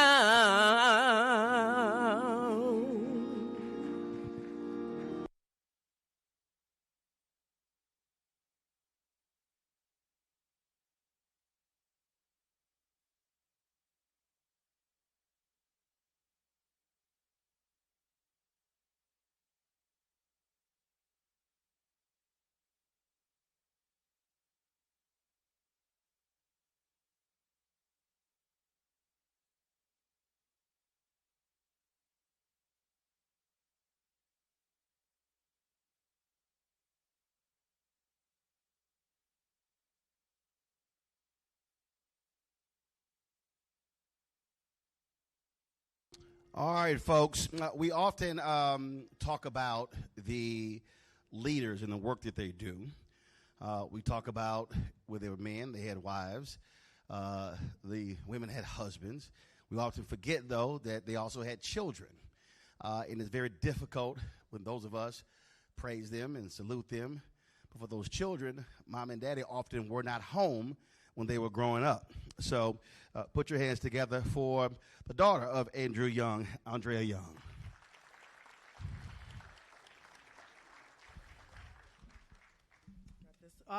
So great to be here. I just got to hear my national president, Deborah Archer. I'm the executive director of the ACLU in Georgia. So we are continuing the work. Doris Crenshaw, always our leader. Thank you so much for putting this program out here. We are standing on the shoulders of giants, but as we heard today, you know, one day that led to 5 days, that led to 300 days, that led to a movement that changed the world. And so our young people need that inspiration today. And so it's one of the reasons I'm here, because I need that inspiration too, because we are in a battle for the soul of America once again. And thank you all so much for being a part of it, and for this wonderful team that has put all of this together. Thank you. All right. Thank you so very much. All right, folks, time for our second panel. Please welcome to the front of the church, Latasha Brown, Jayton Williams, Reverend Dr. Jamal Harrison Bryant, Kappa, with black and gold shoes on, and black pants with a gold belt, and a gold wristband. But he wanted to be an alpha so bad. He just wanted to be an alpha. Let me just let you have my alpha ring. You can wear it for the program. All right, y'all. Let's get right. I want to start it this way, and just quickly from all three of you. What is the most important thing that you have learned or taken away from this boycott that took place 70 years ago, that sticks with you in the work that you do today?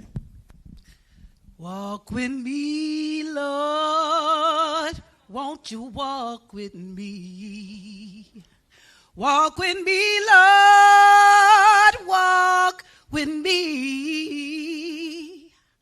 All along this tedious journey, I want Jesus just to walk with me. I wanted to start that just as I always start my talks, not as entertainment, but to bring us in presence of spirit to understand that at the end of the day, we talk about strategy and we spend so much time around strategy, but for me, it was really the spirit of the movement. It was people believed in something greater than themselves. There were people were tapping in, not to the U.S. government or to the Constitution, but there was something in them that said that they were to be free. The same thing that moved Harriet Tubman, a sister who couldn't read or write. The same thing that moved so many of our people to hold on. So for me, it was really the spirit of the movement. I would, good afternoon or good morning. Where are we? It's all the same. Yes. Somewhere it's afternoon, yes. Somewhere it's morning. Let me first say how honored and humbled I am to be here, and I'm grateful for the privilege to be able to think out loud. I think that the takeaway, one of the takeaways is significance comes with opposition. Is that our generation, because of social media, has become addicted to affirmation, that anything that is contrary to that, we take it as hateration. Is that really what makes us great is the opposition makes us fine-tune what our position is, what our thought process is. What has been dizzying for me in the process is melanated opposition. I just always presumed it would be on the other side of the fence and not within the village. And so to walk through pastors still shopping at Target and to see grassroots leaders questioning what was the motive was not MAGA. It was not the alt-right or the White House, but people who should have been in the church. It really says that we've got to really bring closer in because our people, through our trauma, have adopted suspicion. And we take suspicion before we lease affirmation. And so fighting through even when everybody doesn't understand it on day one, but it takes 362 before everybody is on board, has been a learning process. Next up is Jay, and if you don't know, made history. He is the youngest ever elected mayor in the state of Georgia. Stockbridge, Georgia, 22 years old. What have you taken away? You know, I think, and I'm a mayor now, of course, but where I started was advocacy in the NAACP. That's my training stone for what I'm doing today. And so when I think of the movement of the Montgomery Bus Boycott, I have to think of this moment. And so for my generation, just as many on the panel have said before now, my generation is focused more on social media and getting the affirmation of feeling loved on social media than we're feeling comfortable in comfortable situations where we should feel uncomfortable, because that's where we're living. We're living in uncomfortable times, but this movement showed us that they lived in uncomfortable times without social media and still made a difference to make sure that this uncomfortable situation wasn't just going to be for black folk. It was going to be for every single person in the community. That this boycott wasn't about transportation. It was about equality. It was about equity. It was about respect. And that's what we're demanding now, and that's what this movement is. I want to start with what you just said, Latasha. He just said he started activism, but it was through the conduit of the NAACP. And I made this point in the first panel that, and I'm actually working on a book dealing with this, and what it's really doing is taking from Dr. King's book, Where Do We Go From Here, KSR Community, where he said that there are 4 institutions that are proud to liberate black America. They've never fully given themselves to that. He said the Negro Church, the Negro Press, fraternities and sororities, and professional and business organizations. And what we have to confront is that you can speak as an individual on social media, but there is no way we're going to be able to change anything if you do not do through an organization to make it happen. Let's talk about why people joining, participating, being involved in organizations is critical to moment to movement. So you need infrastructure. Let me say this. We created an organization. I co-founded an organization with Cliff Albright called Black Voters Matter and BVM, thank you, Capacity Building Institute. And part of the reason why we started Black Voters Matter, this was right after we had been doing organizing. We've been doing organizing our capacity and our jobs and the different things that we did. But we saw that there was a need. As organizers, oftentimes we were struggling with a couple of things. We were always struggling with money. Just to get a van to organize, to move, to mobilize folks, we were always struggling to get money. And oftentimes we would actually have to go in our own pockets and really be able to support some of the work that we're doing around elections. The second thing, though, is we also felt like that organizations, because one of the, I think some of the expansion of the difference when this was happening, right, is that you started getting the movement starts being structured as these, quote, nonprofits, right? And so you start getting this professionalization of all of these social justice organizations, and for the most part, what I call them start being empire building organizations. That it's about me and my organization, I'm the biggest, I'm the baddest, and then I'm going to create these little babies around here. And then the focus is how you make sure that that organization is fed, not how the movement is fed.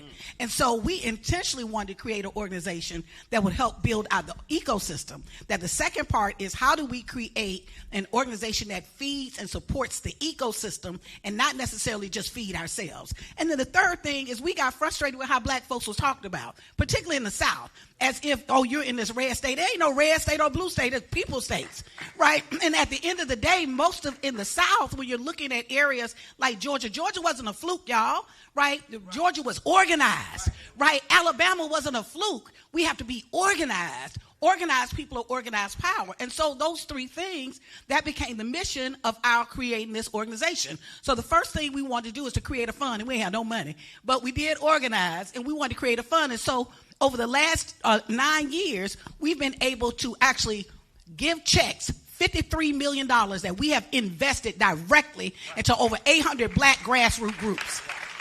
Secondly, we wanted to make sure in this ecosystem, so when we go in, the way that we're organized, and some groups may be in here that have gotten funds from us before, the way that we're organized, praise God, the way we're organized, there are people who wanted to create Black Voters Matter chapters. We're like, we don't want Black Voters Matter chapters, right? There are people in every community that's already doing work. Before we actually even create hold on. So I want you to stop right there. Yes. Okay. But explain why you didn't want chapters. Because we did not want to get so caught up in feeding and being performative and protecting ourselves that we would actually put ourselves in direct competition with the movement. Our goal is to not see ourselves as the army.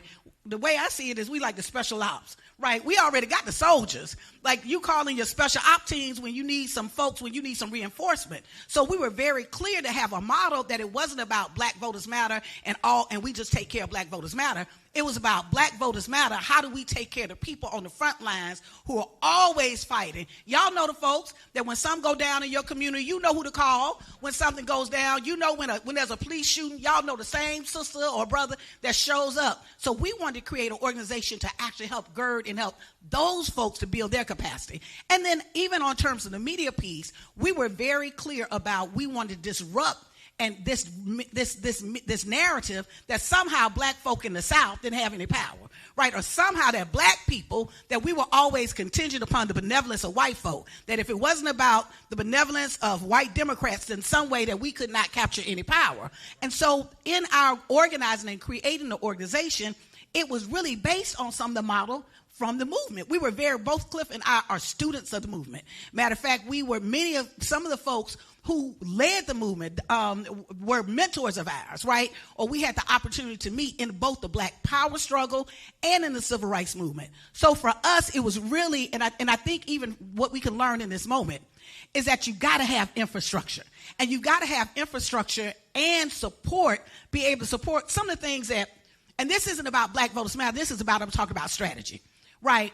there are communities that we went in, one in particular, some folks may remember, I know you will recall, where we were down in South Georgia and we had a bus full of seniors. We went to a senior facility. And when we went to the senior facility, they actually made them, when we got ready to take them to vote, which was really like a block down, we had not planned on it, but they said, the seniors were like, oh, we coming in here, we getting on this bus, we getting on this black bus right here. Y'all got Black Voters Matter, oh, we riding with y'all. So they came and got on the bus, but there was a white administrator for the county that literally called and threatened the center, the senior center, and said, get them off the bus, because they didn't want those seniors to ride on this bus. I'm saying this because at the end of the day, when we were pushing back, some of the folk in that community said, well, you know, his folks own the furniture company. You know, his folks own they're part of the bank down there. So there were people in that local community that really were afraid to speak out because they knew they would get the repercussions because his folks so owned all the infrastructure. An organization like us said, we don't care about his bank, his furniture, or whatever. We'll come in and cut up, and we did, right? Ultimately, sometimes you have to be strategic to provide cover for other organizations that don't have the capacity or the wherewithal to do it, not because they're scared, but because they have to be strategic too, because they have to live with them folks. So I'll wrap up and just say that part of our strategy and our model has been based off how do we replicate creating an organization that our sole purpose is to build movement. Jamal, after you and others had the rally for Trayvon Martin in Sanford, it was all over. A group of us went to eat, went by Cheesecake Factory, and we were sitting there and we were talking. And at that table, when we were talking, one of the things that I kept saying was, "What's the organization? What's the organization, and what's the motive?" And we have to stay fixated on that, because if you do not have that entity, if you don't have something that people can actually join, where they can go get information from, then it ends up being a bunch of individual folk talking, but never being able to move as a collective to actually drive change. Yeah, I didn't understand it until I began to push in this target movement, because I thought it was really just obtainable to mobilize denominations. I am embarrassed, Roland, to say to you that we're 7 months into the target movement, and only one black denomination has endorsed it. Pastors have talked about it, but denominationally, only the Progressive Baptist Convention have endorsed it. And so I think don't run past that. Yes. Because no, don't run past that. Because explain to folk who the Progressive Baptist Convention is, and how they got started. Yes. Real quick, go ahead. Yes. So I think that it's important to know, to my dear brother who shared earlier, we have a Walt Disney interpretation of history, that there was a time we were all together. The Baptist Convention split because the National Baptist Convention USA. Go. Yes, they split because they didn't want to support Dr. King's efforts, and so we're seeing. Was that Reverend James Jackson? That his name? Oh no, I call names. Call him. That was his name, right? Yeah, I still work here, Roland. A pastor out of Chicago. Go ahead. I'm sorry. Yes. Yeah. So Yes, J.H. Jackson. J.H. Jackson. Go ahead. Yes, sir. And so I think that what I heard today really pushed us, that before they came to that meeting, thank you, Dr. Bernice, before they came to here tonight 70 years ago, they went down the street and said, we've got to come up with that organism. And so Latasha really helped us last week. And let me pause and thank all of you who supported the We Ain't Buying It for Black Friday weekend. Over 100 organizations came together. 228. Thank you. This is our historical. Fact check. Yes, our stenographer, our statistician, and everything else. Thank you so very much. But let me appreciate you that you cannot do it as an individual, but you have to have a team And the problem is that we've got so many people who have self-deputized themselves to be Kobe Bryant but don't want the Lakers. And you got to have a whole team in order for you to win, to make it take place. And we're finding that out again, Dr. Bernice, of evolving. What is the strategy? What is the program? And what is the modus operandi? Happens as you are in it. When we began back in February of pulling together the fast, we didn't think we'd be at Christmas still talking about this. We thought it'd be over by Easter. Easter came, Pentecost came, 4th of July came, Juneteenth came, Labor Day came, Halloween came, and we're still having to pivot on our feet. And we have used what has happened here at Montgomery as the blueprint. Jeremiah Wright said, it's all right to be a copycat if you know which cat to copy. And so I came to Montgomery to let you know I'm a plagiarist. Everything we're doing, we stole from y'all. So thank you so very much for giving us the blueprint on how to get it done. So if I go to Pastor there again, the reason I was joking, but I really wasn't joking. The Progressives split from the National Baptist Convention USA. Gartner, Taylor, Dr. King, and others, because the convention was not being as progressive on the issues of civil rights. That's critically important because even today there are some of our institutions that are not willing to fight for the stuff that need to, and so sometimes we got to be willing to walk away from the folk who ain't about that business. And the reason I call his name out every time, because he deserves to have his name called out, when Dr. King was assassinated, the city of Chicago, when they changed the street to Martin Luther King Drive, that same preacher, his church's address was on that street. He hated Dr. King so much, he moved the church's address to the side street because he did not want his church address to be on MLK Drive. So yes, I'm going to call J.H. Jackson out every time I can for being the help. See, when you own your network and you have no debt, you can do that. Mayor, we're talking about organizations. There are things that you want to get done in the city. Again, individuals can come talk to you, but talk about why working through organizations can change your city. Yeah, let me start off by saying, because I know you mentioned this, Roland, so I'm just going to shout out my own school on your network. Shout out to Clark Atlanta University, the only university in AUC, but God bless you, Doc. But hey, listen, give peace a chance. Morehouse right here. Yes.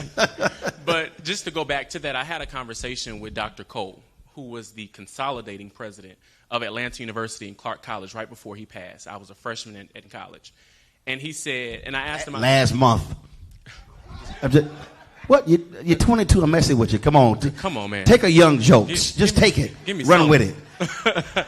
But I had a conversation with him, and the number one thing he told me, and I asked, how did you consolidate Atlanta University and Clark College to become Clark Atlanta University with the support and backing of all of the black organizations in Atlanta? And he said the number one thing was, when I had the conversation. And I know my good auntie in the movement over here, she said you have to have the infrastructure, right? But in order for your infrastructure to stay up, you first have to lay that foundation. Montgomery, y'all laid that foundation. Just like you said, be the plagiarism. Yeah, we plagiarized. Just a little bit, y'all. Just a little bit. But that foundation is what set forth and set a precedent for so many cities across the country, not even just Georgia, Alabama, and the Bible Beltline. What I would say to that simply is the organizational support is really what supports the backing of every single community. When I'm looking at the city of Stockbridge, more specifically, I'm not looking at just my residents. I'm not just looking at the NAACP. I'm not just looking at the alumni chapter of our sororities and fraternities. I'm looking at how all of our organizations, all of my residents can come together and make sure we're building opportunities for one city. I told them when I beat out the two-time incumbent, I just want to throw that in there, that, I'll say his name, Mayor Anthony Ford, that's my predecessor. I told him. Call names, yes. Hey, you said it's your network. I'm going to call the names. I believe in calling names. I sat there and I said, As soon as I won, we were going to change the narrative of Stockbridge. We're right now we're at Stockbridge where community connects, but we're now about to be in January, Stockbridge, one smart city.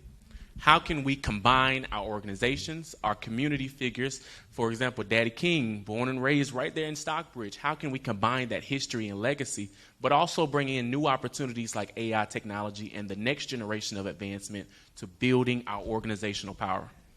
Latasha, when you were talking about when y'all didn't want chapters, what immediately jumped in my head was what you were saying is we are focused on black voters, not Black Voters Matter, Inc. We're actually focused. Let's walk through that because, as I need people to understand, when you are fixated on your insular projects, then you don't understand how do you build capacity with other groups.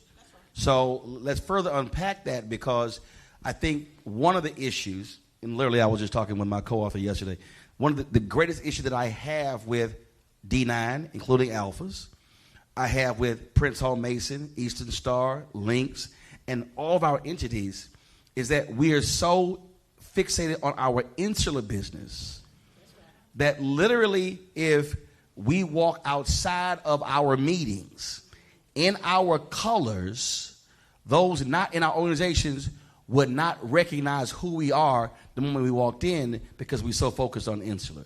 So let's unpack why, if we talk about going from a moment to a movement, how we, even by having organizations, we can't be insular focused. We got to be, as Freddie said earlier, community focused.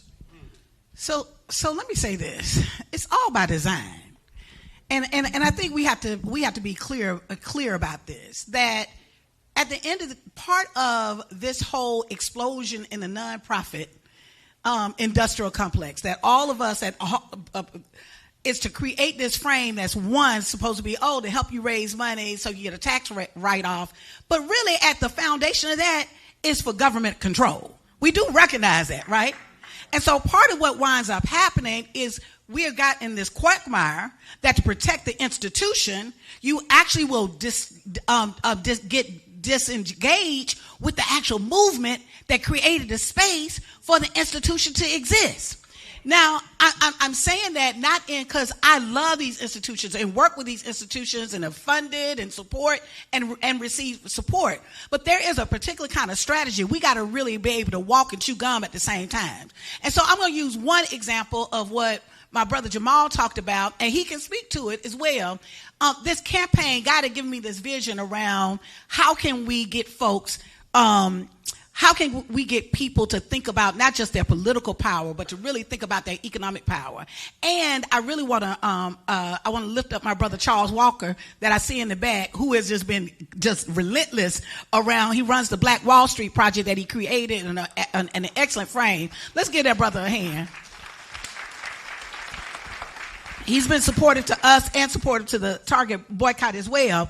But I want to say this, that part of, even with the We Ain't Buying It campaign, even though the impetus of it was let's start and let's get black folks to think about how we're being consumers, but what it was necessary is we needed to be able to build our movements and have on-ramps for a movement. Folks will get so caught up, even now I'm getting a critique, there are folks so caught up and trying to hurt or harm a corporation like who it is or the corporate America, that they misunderstand how powerful it is to socialize our people in a way that we're getting engaged and we're getting organized, because this is one of the things we did. It was those of you that may not know, it was a 5-day action. It was a 5-day campaign that from Thursday to Monday, we actually said we ain't buying it. We ain't buying fascism. We ain't paying for that. We ain't buying all these other crazy things. We ain't paying for that. And we're certainly the two movements, and there were 3 companies that were selected.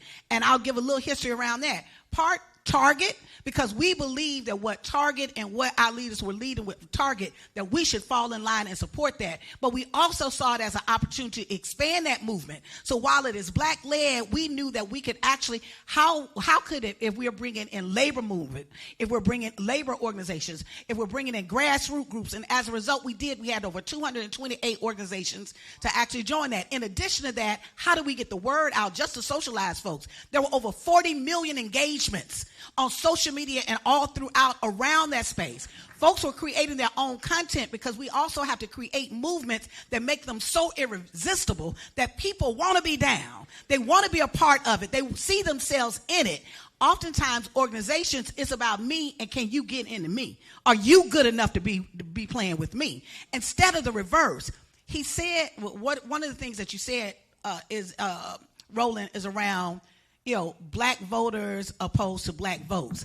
I'll even go further than that. No. I said black voters as opposed to Black Voters Matter, Inc. There you go. Yeah, black voters, the organization. You focus on the people, not the entity, the corporation. And we even go further. If you all ever organized with us or been with us, and Roland has, that I will spend a significant amount of time talking to children.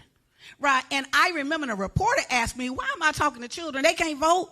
Because at the end of the day, what I am organizing is based and centered in our humanity. Voting is a vehicle around for us to use our agency. And so when organizations seek to actually acknowledge and see other people's humanity, and that whatever organization, your organization identity is greater than our identity as a human being, then something is fundamentally off. And so as we're organizing, we have to see these institutions, they have a particular purpose, and they actually organize different elements in our community of people who are aligned around something. I think that is absolutely okay. What I do think that is the moment that we got to think about now. Mm-hmm. Convenience is the killer of change. And so part of what we are not having the courage to do is to actually give up some of our conveniences. And there's no way you're going to make change and you ain't willing to give up something. Right, even if, let's say, in your organization, there's a person that's a business owner, you're like, well, we can't really say nothing because Amazon just gave us something for your business owner. That is part of the problem. That if we are thinking that you're going to do one business and 2 businesses or 10 businesses, that literally a company that has trillions, that are making trillions, and we don't have the discipline, right, the economic discipline for one day. So I think what we should be thinking about in this moment is reclaiming our power in a way that we're looking and pushing our institutions from the inside out. Because the truth of the matter is those same institutions can make change if people within those institutions demand that change. Well, and also, again, earlier when I said why it's important to call names. When Jamal had hit several of us and said that these 4, was it 3 or 4? Target gave 300,000. It was 3 of them. I wasn't going to go there till I wanted it confirmed. And then when they hit the statement out, I gave a speech. I was giving a speech in St. Louis, and I called names, denomination names and preacher names, and immediately put it out there. And there were some folks, and this is to me a big problem that we have, Jamal. Folks were like, bro, did you have to do that? Could you have called them privately? And we always want to, can you call them privately? And my response was, they should have called us privately before taking the money. When people say erroneous things and then I put them on blast, Roland, why didn't you call the brother privately? Well, why didn't he or she call me before they said some erroneous stuff so their facts could have been right? To Latasha's point, we have to recognize that there are going to be moments where we're going to have to call some folk out who are about themselves and not the community. Speak to that. Yeah, I was in a conversation with some seminarians and shared with them that preachers who preach against other preachers never go viral preaching about Jesus. Their focus is always on attacking and degrading other people in ministry, and they have taken that as their gospel. But I think that there's so much that is taking place that we don't have to play laser tag from the pulpit. The reality is we're still waiting, Roland, for black denominations to say something about the 250,000 Haitians that will be unprotected February 1st. We're still waiting on the denomination to say something that Jamaica needs $8 billion to rebuild, and America has not even made it a line item in the budget, and the UK has only pledged $3 million. It's hard for us to say something about the Epstein Island when the black church has never said anything about pedophilia. And so we've got to do some real redress about what it is that we attack in the pulpit and what it is that we give redress. And so, yes, economic parity is important. Dignity is important. But this is the largest generation of black people since we've been in America who don't go to church. And they don't go to church because they feel that the church is disengaged and is disconnected. I'm in Atlanta, and we're doing the work for Target, doing the work for economic parity, doing the work for voter registration. But before the press comes to me, they're going to go to T.I. and Killer Mike first because rappers have become the prophets. And so until preachers take that prophetic mantle and understand what they're supposed to be doing and speaking truth to power, then the younger generation will listen to the radio rather than listen to the gospel. And so it's incumbent upon us to make sure that Bartha was right. We got to have a newspaper in one hand and the Bible in the other. And many churches feel like they got to choose. And I think that you've got to be able to do both. Right. To that point, Mayor, in fact, I was talking to somebody about this. Actually, I did a video on Instagram the other day. That's literally what Malcolm X said in '63. He said that the white establishment elevates black celebrities and entertainers, quotes, as puppets and clowns, and elevates them to black political leadership. Now, the caveat, it does not mean that black entertainers and athletes and media personalities cannot be involved in movements.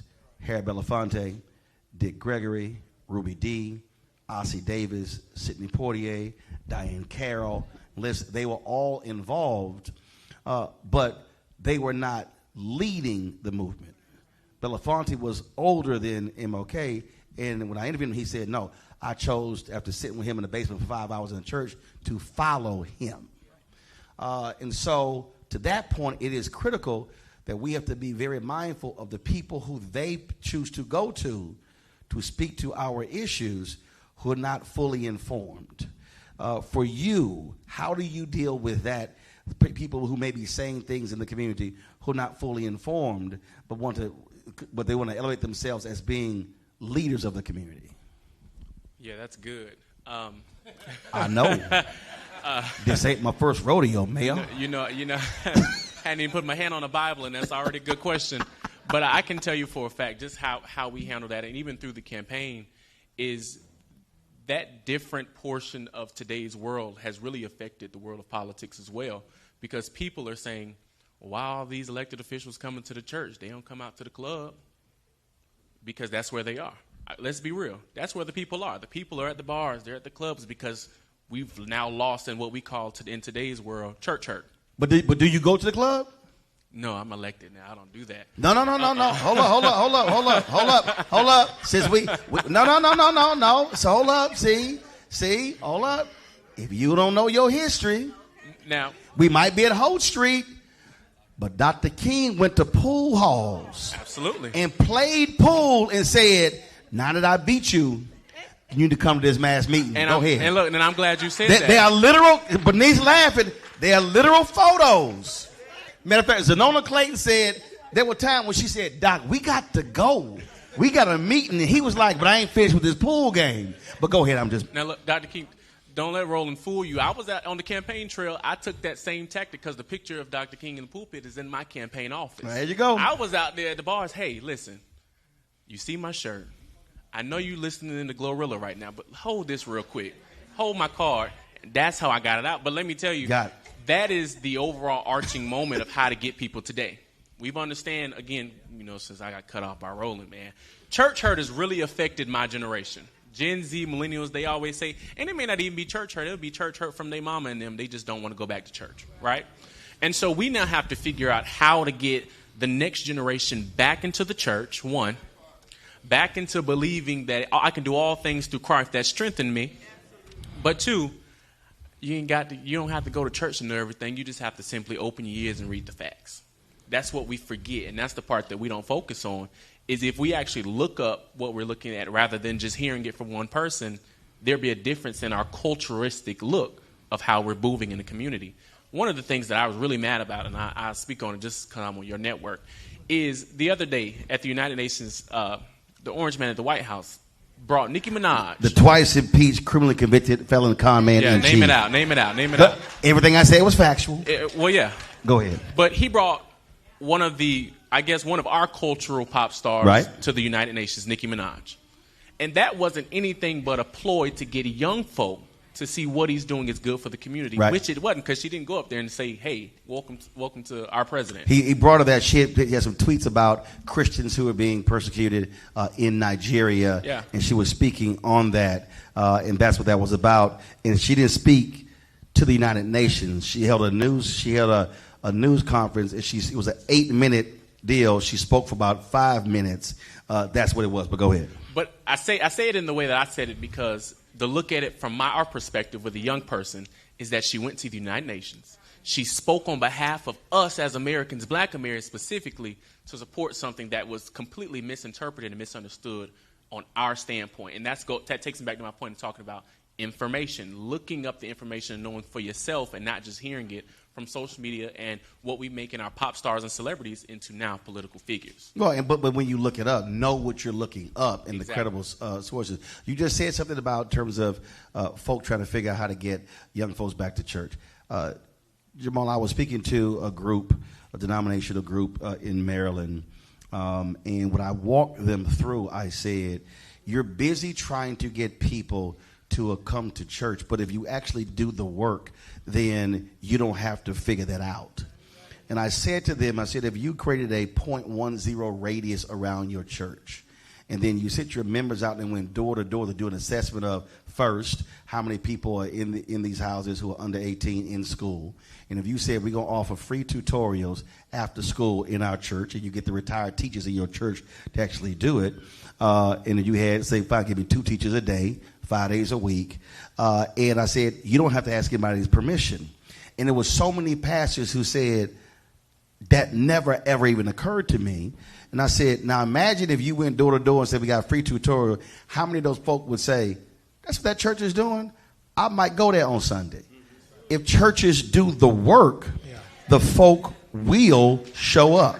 Speak to that in terms of how going to New Birth, how you went beyond the church wall to do the work, and that's resulted in pews being filled. Well, 2 things. I think that when we're looking at church growth, we're using a 1980s model because we're saying come. And here's the reality is culture changes every 4 years, but church culture changes every 20. So the average church is 15 years behind schedule. So most of you who are in this room, you are proud that your church on Sunday is live on Facebook. When 94% of black churches don't have a TikTok account. And the children you're trying to reach don't have Facebook and never have been on Facebook. The very few of you who are in this room will do the majority of your Christmas shopping in the mall. You're going to do it online. But we have an antiquated perspective of church growth that you have to be in the seat in order to be connected. So our church on any given Sunday, 5,000 people are there in person, but it's 50,000 online. So am I online in multiple on multiple platforms. Yes. And so if I'm just looking at who is not in the balcony seats and I'm disconnected from what is happening online, then I'm missing it. Thank you so very much. Then I'm missing it. The second thing that the church has got to do is it has to package what it wants to attract. We have a good product. We have bad wrapping paper. Because we're not putting young people up until Youth Day. And so it is not until the fifth Sunday of whatever quarter or the second Sunday in June. And so embarrassingly, my dear brother could become the mayor of a city, but couldn't be the deacon at your church. And so we got to do a full reevaluation of how we create ageism within the church that says that you are not qualified to serve in the church, but you are qualified to run a whole city. And so the church hurt that we're talking about really doesn't exist. It is really trauma. Trauma that is unaddressed, because every rapper got Jesus tattooed. They got a scripture somewhere on their chest, but they don't know him personally, because we have not made Jesus personal. We've made him the empire. And so evangelicals celebrated Jesus, your children don't know. So this is the first generation where we made church an elective and not the core curriculum. So you came to church and allowed your children to stay home and play video games. So they don't know the Lord's Prayer. They don't know John 3:16. Y'all not saying nothing to me. They don't know nothing about the youth choir. They saying amen online. Don't worry yes, about it. Thank you. So, you know, I'm an 80s baby. When I grew up in the church, your choir had 4-part harmony. So you had altos, sopranos, tenor, bass. Now in the average church, you got to have 3 women sing tenor, because there are no men left in the church. And so we've got to be intentional about how do we get our men and how do we reel them in. The one time, Roland, they allowed me to speak for the Nation of Islam, I told them that the Nation of Islam's success is built on the black church's failure. Is that Malcolm X was Malcolm Little, who was the son of a Baptist preacher. He went to jail, and when he went to jail, none of the deacons came to visit him. None of the prayer band went to go see him. Nobody from the Baptist Youth League came to see him, but the Nation of Islam saw his potential. It is amazing that the black church does not believe in rehabilitation. When people come out of jail or come out of rehab or come out of the streets, we don't know how to welcome them. So now the average black church, the only space you have for men is to be in security or to be a deacon. But if or a parking lot attendant. Or a parking lot attendant, but to grow them up, then we won't move into that rightful place of power. And that is also why, Roland, the black churches by and large did not endorse Kamala Harris to be president. Because you can't endorse a sister to be president when you won't let a sister preach. And so in that same level of disconnect, the whole black church has got to have an autopsy of where is our dysfunction and where is our brokenness, because regrettably, the black church in its ideology and mindset looks like what it did 70 years ago.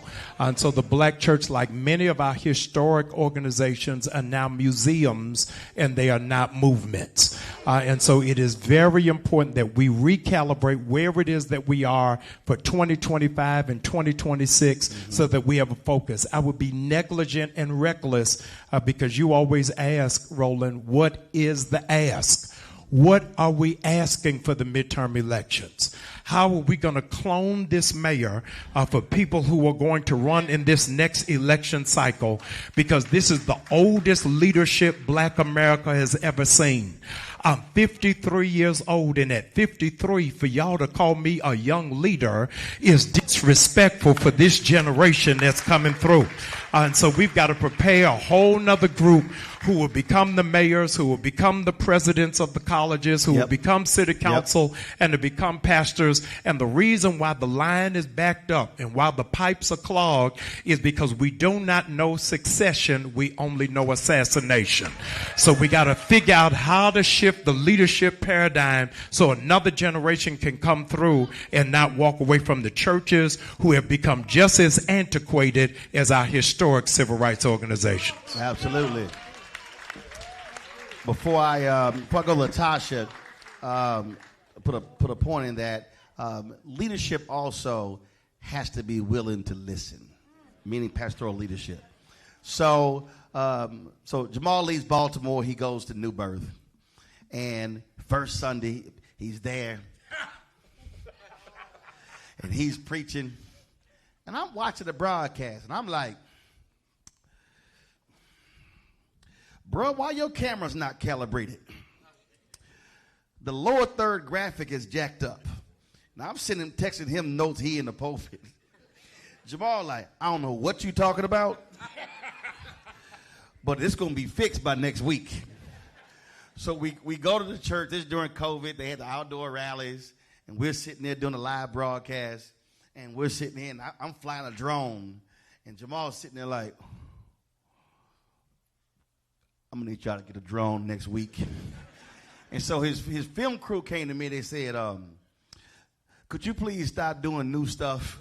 Because every time you do something new, he make us come by and buy it and start doing it as well. But his whole point was, if I do this for real, and I'm saying how it needs to look, don't fight it. Because the people who are watching are also watching. Let me add something to that. The most critical people for your church are sitting in the balcony. They are not in the first 3 rows. That they can recurate what your social media looks like, what your streaming looks like, but you've never asked them. You just got one iPad being held up by somebody in the balcony. With some bad audio. With some bad audio. But it is not $1 million project that needs to happen. And out of that, I brought Roland on to do a Zoom with pastors around the country. This is during COVID. Yes, during COVID, on how to recalibrate it. The reality is, I pastor a mega church, but I am the last generation of mega churches. Yep. They will not be necessary for your grandchildren. Whoever are my sons and daughters in ministry, I won't be giving them buildings. I'll be giving them laptops. And so what it is that we look at in terms of 21st century ministry has got to be completely different, and we become so wedded to these pews that we don't even understand to be against the future is to be against Christ. Yep. To be stuck in the past is to be wedded to satanic property. And so a lot of us need an exorcism of our mindset to say, how do we push forward? How do we move forward? My grandfather, I'm a 3rd generation preacher. My grandfather was of the age where he said the radio was of the devil. My father was of the age where they said television was of the devil. I was of the generation that the internet was of the devil. Until the pandemic, everybody got saved. So we had to we had to recalibrate everything. Yeah. And so you're going to have to really be intentional to make sure all of the boards of your church are multi-generational and are reflective of the group that you're trying to attract. Latasha, I've done a lot of stuff with covering Black Voters Matter, being involved. And here's the other thing. We talked about it before. When I talk about how you got to go outside, how you also help others. There are only 3 black organizations. Only 3 black organizations that have supported my show and network since we launched. I'm talking about every year. Only 3. Black Voters Matter, Repairs of the Breach, and National Coalition of Black Civic Participation. I'm talking about financially. Because what happens is, I'm real frank and honest with our people, okay? That camera, that camera, that camera, that camera, those are C300s. Camera and lens are $20,000 each. And so folks say, we want you to cover this. And I'm like, you know I got to pay him, the driver, the gas, the transportation, and the equipment. It's probably about $175,000 worth of equipment that we brought with us here. It's $1 million still at the studio. And so I tell folk, you got to actually support it. So we can't keep saying, man, we need our own if we don't support. And so that's why I do understand they were there. And so we covered some of these stuff, but I want you to explain to folk how y'all engage with voters differently. When y'all were handing out greens, now explain to people how, when that's where strategy comes in, how when y'all are trying to get folks, one, informed, enlightened, educated, then you try to get them registered, then you try to get them to vote, how y'all create these different ways to reach the voters. So explain how y'all did it with the collard greens. So we did, let me say this. I think it's really important for us to understand when we organize. I'll just ask you all out here. How many of y'all got a friend that they only call you when they want something? Raise your hand. Okay. How many of y'all got somebody, a neighbor friend, or somebody that you know that you can always call and depend on them? It may be for something like some bread. It might be, let me hold $100. Come pick me up, pound cake. Right? There's a difference, right? People know the difference. People know organizations that only come around during election cycle to be extractive. And they treat you like you are the friend that only show up when you want something from me. Right? But you ain't never there when I need it. You're never there to depend on, for me to depend on. We were real clear with our organization that we weren't just showing up election cycles. That even we don't even call ourselves a civic engagement group. We're a power building organization because we want black folks to have power, unapologetic, and not just our community. We want people to have power. We're centering the community of which we come from. And so I'll say that to say that part of what we do, it would be difficult for me to even share all the things that we're doing. And I'm not raising that in a framework of bragging or pushing. I'm raising it as a model. One of the most successful programs we have is actually, I'm going to get to the Collard Green Caucus, but I want to talk about the warrant clinics. We did them right here. We've done warrant clinics, and we've eliminated millions of dollars of debt where we have negotiated with the court, negotiated for them to come in community, give amnesty for folks who have failure to appear, warrants out for them. And many folks, we have been able, they have $100 ticket has turned into $4,000. Well, if I have $100, I'm going to have $4,000. What that has done, that is one vehicle. I don't know if people know that there's a whole report about that is a pipeline to prison, right? Because it goes on and on and on. And I'm saying that because we have to show up in different ways where we're showing up when our people are in need. So what wound up happening in COVID, right after COVID, many folks were laid off. We had all kinds of challenges, particularly in South Georgia. At one point in South Georgia, the highest amount of folks who were hospitalized, percentage-wise, in the country, right, were in South Georgia and the Albany, in that area. And so part of what we did is there was an election. There was a presidential election. And at the presidential election, there wound up being a runoff for the Senate seats. All right. So we worked hard all of this time, and we got this Senate seats. In this process, what we did is we said what we're going to do is we're going to meet folks at the need, not meet folks to come and tell them what it is we want, right? And there's a woman named Carolyn, Sister Carolyn, who hazed me. Quick story. Who hazed me in Selma, Alabama around this. I was organizing. It was my first organizing. I was organizing public housing, and I was trying to organize this group to come up to the public housing meeting on that Thursday to make some decisions. The community had to make some decisions. They couldn't get anybody to show up. So I went to Miss Carolyn's house. I got to her house, knocked to the door, had my little notepad, and she said, "Come on, baby, come in." So I tell her what I want, and she says, "Baby, do you know what Victor did today?" I said, "Victor?" She said, She's like, "Girl, him and Nick is something else." I said, "What's she talking about?" Young and Restless. If y'all know the Young and Restless, right? Not her story. No, Young and Restless. So I go back. I go back to Miss Carolyn, because everybody said Miss Carolyn, folks in it, she walked on a heavy-set woman, sister, walked on a walker. I came in the next time, and I came, and she said, "You want something to eat?" I said, "No, ma'am, I'm just whatever." She said, "You know what? I'm kind of tired." And so I said, "Okay, all right." So I leave. I go back, because I'm going to keep going back now. I'm going to organize. I went back.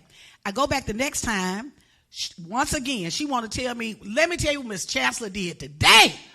And so she goes back every single time. So I don't even know how many times it was. But one time in particular, at this point, I had developed an affection for her. So I'm in the community organizing, but I got to go see Miss Carolyn. So I go in Miss Carolyn. I go in her house. We come in. I'm ready for my tea, because she's going to give me some tea and lemonade. And we're going to talk about the Young and Restless. We're going to watch the Young and Restless. So I sit down. I got my thing down. I said, "What happened today? What Victor and them do today, Miss Carolyn?" And she said, "Ain't you working for them folks? Where's your notepad? You ain't got your stuff? How them people paying you and you ain't doing your business?" I said, where's your notepad? Where's your notepad? So I'm scrambling. I get my notepad. She said, "You don't want me to sign it?" I said, "Yes, ma'am." "Well, give it here then." And I gave it to her, and she signed it. That Thursday, it was packed out. It were people around the wall. This is what she showed me. That the moment that I showed up for Miss Carolyn is the moment that I organized her. And so part of what happens is people know when you are being extractive, when you're just showing up because you just want them to come to your event, or you're just showing up because you want them to sign your piece. I have never forgotten that. And so with the Collard Green Caucus, what we did is because we know that on the New Year's, here we got this election that's going to happen 6 days after New Year's. Y'all know we ain't thinking about no voting right after New Year's, right? And so here we've got this big election. We also have people who really, particularly our farmers, black farmers, were actually struggling. So what did we do? What do black folks need on New Year's? Collard greens. Not just collard greens, what else? I don't eat. Black eyed peas, collard greens. I don't eat now one of them. I have gumbo. Right. But go ahead. But you know the deal. But so what we did is we had what we call the Collard Green Caucus. We bought all the collard greens. The black farmers love us in Georgia. We bought all the collard greens in the whole state of Georgia. Pretty nice collard greens, right? We were able to give out, I think 20,000 people participated in it, and we do it every year. We actually feed folks every year, right? But we did this Collard Green Caucus. Folks were coming up on bicycles. They might come in a Mercedes. They might come in the car that's taped up the window, because there was something around black folks feeling affirmed. And when they came, we actually were able to give them collard greens, black eyed peas, and cornbread, and we strategically set them up close to where it was early voting. So if you came to you're going to get the food anyway, right? Because we're feeding our communities. But you could certainly go and early vote right next door. People loved it. We kept running out. Folks loved it because, one, in this process, as we're organizing, black folk want to feel affirmed. The second thing is we are so grateful that the vendors, we're very intentional about working with black vendors and paying black vendors so that it's a circulation of the money. And then the third thing is sometimes we're so caught up in what it is that we want people to do that you've made this be a project and not about people. People can feel it. They know when you're just showing up to use them or to be extractive. When you show up in a way, when your spirit is in alignment, because at the end of the day, we got to, even when we're talking about the church pieces and we're talking about our institutions, when our institutions just show up because they've modeled themselves out of white institutions that say that you got to have some criteria, right, to make yourself be worthy to be me, what message we sending to black folks? What message are we sending in our community? So in that, what we did with the Collard Green Caucus and what we do with all our programs, we got a whole Sick and Tired campaign. We got a whole campaign really dealing with environmental justice called The Block is Hot. That part of before we started anything, this is the note I'll say. Before Cliff and I started anything, and we had no money. No money. Matter of fact, when we started the organization, I quit my job and went and bought a car that Friday because I didn't know when I was going to have another, I didn't know what my credit was going to be. And I didn't know when I was going to have another check stub. So we didn't have no money. But what I will say is we, and Cliff rented these cheap cars. I keep talking about every time the wind blow the car. I was like, he was like, we ain't got no money. I was like, okay. So we went around to 7 states and went to rural communities throughout the Black Belt and just sat and listened to folks. You would be amazed. Everybody want to talk at us. Who want to listen? When do we have the humility to listen? The people know what they need if you create the infrastructure, right, to listen to what they need and base your campaign to respond to that. That, for us, that is what's worked well for us. Well, that actually is a direct teaching of Ella Baker, who told the SNCC students, those folks, they ain't got second, third grade education, but they smart. Listen to what they want, and they'll tell you what they want. We're going to do final comments, and obviously we're here celebrating the 70th anniversary. But what do you want folk to do tomorrow, Sunday, Monday, after today? Yeah, and I'm going to start off with just a small story. My great-grandfather would always tell my grandmother, who's in the audience, when she was going to Georgia State University. Where's grandma? You can't do that. Okay. You might listen. I know you young. You can't say my grandmother in the audience. No. You got to say. What's your grandmother's name? Let me get a full accolades. My grandmother, Vivian Thomas, is here, and she served as the first black commissioner in District 4 in Henry County. So my grandmother is here. Awesome. There you go. Hold up. Did y'all get a shot of grandmama? Boy, you going to get cussed out if you ain't talking about your great. You ain't getting no name. You ain't getting no history. Go ahead and stand up. Go ahead and stand up. Doris said stand up. That's right. There you go. Beautiful. Beautiful. Y'all going to be in the car leaving here. You like, you ain't say my name. You just said grandmama.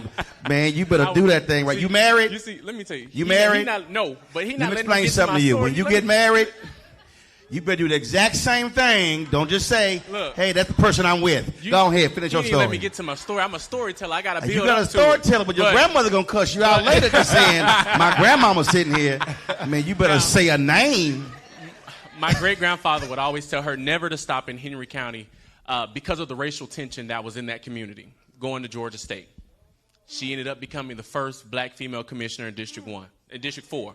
Now, his great-grandson, he's no longer with us, is the youngest mayor in that area. I would tell everybody, every single person, every day, Shirley Chisholm said, if they don't give a seat to you at the table, bring your own. I'm telling you, if they don't give you a seat at the table, you take their chair. That's how we moving forward. Well, I like that. Okay. I like that one. We got to bring it up I with like the that times one. just a little bit. I'm telling you, you take their chair, because what we're realizing is just like Rosa Parks and so many others, she said, I'm not moving. And when we get that same mentality to be steadfast and immovable and say, I'm not moving, that's when real power comes. That's when black political power and that's when black power, period, comes into play, because we're not just saying, oh, excuse me, I'm sorry, let me get my purse. I'm saying, no, I'm not moving. And if you got something to say, you want to talk to somebody higher, go ahead, bow your head and close your eyes, because that's the only person that's going to let me move from this seat. So every day moving forward, stand up for what you want. Stand up for what you believe in. Sit down and be firm and let them know, I'm not giving up my seat. Matter of fact, I'm going to take yours. And, I mean, we are in Montgomery, and y'all do some things with some chairs.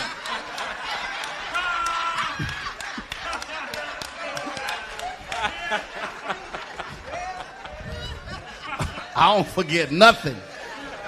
Just in case y'all want, y'all can go to shopblackstarnetwork.com, and there's a T-shirt with a chair on it. I'm just saying.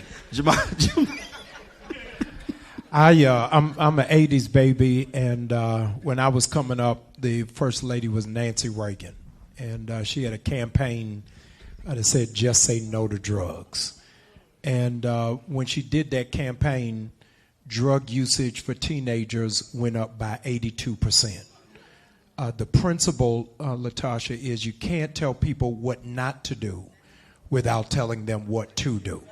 And so while we are vehemently against Target and against Home Depot and against Amazon, I think it is prudent for us to underscore we are for black business.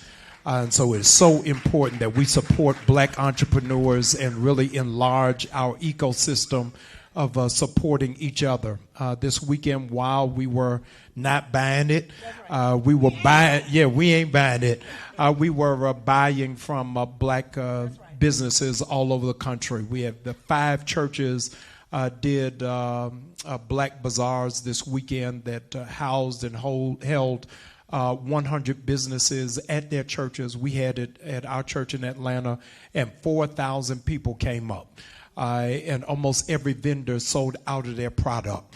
So it's so important that we push our own entrepreneurs, and because we're broadcasting live on Roland Martin, if we got any entrepreneurs in the room, can you just stand right where you are? This is your 10-second plug for your business and for your industry. There you go. For your enterprise. Come on, give them a big cheer.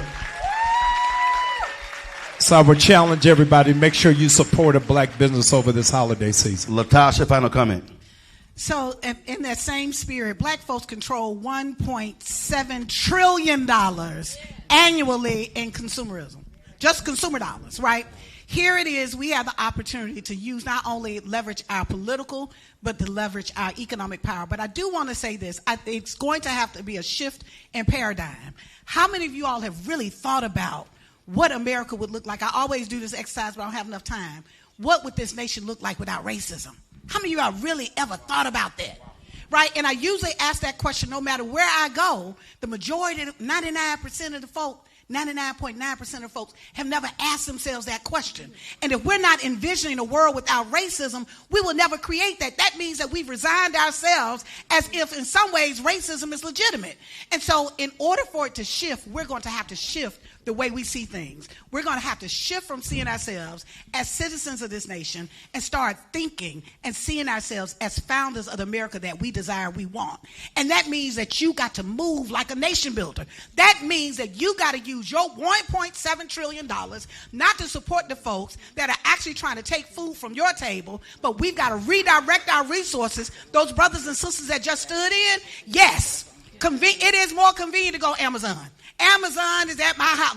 The truck has been at my house twice a week, every week, right? Up until we started this campaign, I had to become more conscious around how we use that. You have to understand that convenience is the killer to change. So if you fundamentally want black folks to be doing better, you got to demonstrate it. Don't talk about what somebody else needs to do. Where are your dollars? Are you tracking your dollars? Are you tracking how you're using your resources? Many of us will say, oh, well, we don't support black business. Black business wouldn't be in business if black folks didn't support it. So find a way, even our business folks, find a way that you are offering the best to your people, right? And we will show up and support you. Yep. But I need you all to really, I think in this moment, our next, what we can learn from the Montgomery Bus Boycott is each generation, the rain goes higher and higher. What are we being called for in this moment?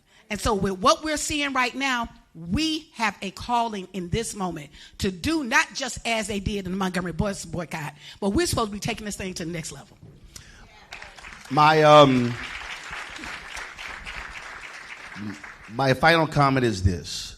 It absolutely drives me crazy every MLK Day in Black History Month when America, but especially when black people, will play Dr. King's last sermon. Because what we often do is we actually play the last 2 minutes. And so all of us heard the mountaintop, and then we holler, shout, all that sort of stuff. But I got to remind folks, that was a 43-minute and 16-second sermon. And if you actually listen and read the full sermon, one, he says it specifically, put money in black banks, black insurance companies, and he name checks companies to boycott. He says, Jesse, what did you call it? Redistribute the pain. Target is learning, redistributing the pain. Then he also said in that sermon, what you just said about black spending power. He said individually we're poor, collectively we're wealthy. You said 1.7. If you took the 1.7 billion of black people in the country, we would match the economy of Mexico, Australia, South Korea, and larger than Spain. That's literally, if you understand GDP. But this is what he then says. We're individually poor but collectively wealthy. And he then says, if black people move as a collective, then we will be able to see change. Montgomery only happened because 52,000 moved as a collective. If there were 25,000 sellouts who got on the bus, it would not have worked. So it's the collective. So leaving here, you have to, if you listen to the thread line between both panels, is one, you cannot change jack in our community if you're not tied to an organization. Two, you have to have ego-less leadership. Three, you have to be willing to work with other entities to achieve it. Four, you have to have infrastructure. Fifth, we have to fund it. But lastly, you have to be impatient enough to demand change, but patient enough to see it through. There is no reason we should come here for the 75th or the 100th and we're still talking about what they did in 55 and not talk about what happened in 25. That's your challenge leaving here. We have an award to present. Hold tight 1 second. Doc, go on right ahead. You know black people, we call Doc, we call you all kind of titles. Let's go ahead and present this award. Jamal Bryant. On behalf of the Southern Youth Leadership Development. Hold on 1 second. Hold on. Hold the microphone closer. Thank you so much. There you much. go. On behalf of the Southern Youth Leadership Development Institute, we want to present to you the Rosa Parks Change Agent Award. Wow. Thank you. Thank you. Oh, wow.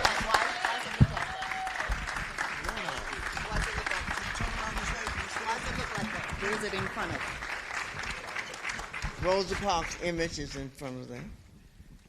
And, you know, you're supposed to come tomorrow night. Yes, we'll give you an excuse. Thank you. For whatever reason. Yes. But because of all you do, yes, we want to present to you this award with pride. I'm grateful. Thank you. So this design is in front of the Children's Museum, the Rosa Parks Children's Museum, and so it's right outside. So when you go by it, make sure you see this design, and now the award is designed like that. But yes. Thank you, Dr. Crenshaw. I'm so overwhelmingly honored and I'm humbled, and thank you for signing my permission slip to miss tomorrow night. Tomorrow is the 50. Thank you. Tomorrow is the 50th anniversary of Operation Breadbasket in Chicago, Illinois, and so Mama has allowed me to catch the midnight train back out of here. But I am so grateful to carry the torch and to keep the legacy alive, and I'm excited to do so in the presence of the youngest mayor for the state of Georgia, knowing that the next generation is coming behind and we hear their footsteps. And so on behalf of the nameless and faceless people who never get a plaque, a certificate, a trophy, but they do the heavy lifting every day, I am so grateful, I'm so honored, and I'm so appreciative. Thank you so very much. All right. While they're taking pictures, we have two appeals because part of this also we talk about what has to be funded. And so Ms. Crenshaw's organization is the Southern Youth Leadership Development Institute. The Southern Youth Leadership Development Institute. We also want support for Holt Street Church Museum. Yes. Now, here's the deal. We made it easy. Now, Deborah, if these folk are trying to give cash, where do they do that? Y'all got somebody collecting something in the back? Yeah. Okay, cool. Yeah. Now, they also have embraced technology, so they got QR codes as well. So this sheet is also on the back table in the foyer. I know we are streaming, so I'm going to put this right in front of the camera. So, y'all, you can point your phone. If you're watching, you can point your phone to the screen, and this is the QR code to support Ms. Crenshaw's organization plus the museum. And so, please, let's fund our institutions. For the folk who come to, this is the first time I've actually been to this church, and so I look forward to walking through and looking at all the history and reading the stories. But also, let's support her youth organization because that's the only way we train next generation of leaders. So there's a QR code. All you got to do, some of y'all, raise your hand if you do not know how to give via QR code. I know some of y'all don't. So you open your camera phone, point your camera to the QR code, and you will tap the link. I got this right here, but not only this for the camera. This for the camera. I got you. I got you. This for the people watching online who not here. Okay, so you point your camera to the QR code, tap the link, it will take you right to the site for you to give right there. So let's do that right here. They're organizing the photo. Black people need some music, so I can get some photo music. You can play or do something, but we need some music.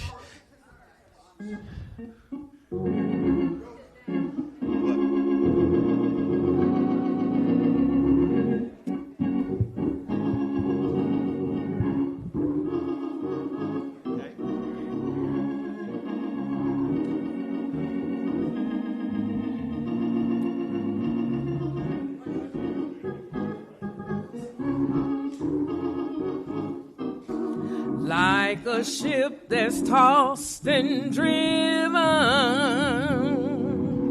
battered by an angry sea. When the storms of life are raging and their fury falls on me, I wonder what I have done that makes this race so hard to run. Then I say to my soul, take courage, oh, the Lord will make a way somehow. All right, all of the panelists, I've been told they want y'all to take a photo on the steps. Yes, just 1 minute. Where's we always hold tight. Thank you. We always want to lead. Big sis, come stand with me real quick, please. We always want to lead by example. And so are we still live, Roland? Yeah, we still live. Thank you. We always want to lead by example, and so we're grateful for this legacy that is taking place. On behalf of the King Center and New Birth, we want to give Mama Crenshaw, we want to give you a seed of $2,000 to start the offering. On behalf of the King Center and New Birth, we want to give Pastor an additional $2,000 to the Hope Museum so that the legacy can move forward. We want to challenge all of our civil rights organizations to not just match us, but to exceed what it is that we're doing on today. All of us are the beneficiaries of what has taken place in this historic place. Here is the reality that there is no reason for them to ever do a fundraiser for the Holocaust Museum. The Holocaust Museum, ladies and gentlemen, is able to perpetuate itself because they understand that they'll never forget. Our problem is we act like we don't remember. And so on this holiday season, let's challenge ourselves that we do not just buy things, that we invest in memories, we invest in historic significance. The reality is all of us should have our shoes off because this is ground.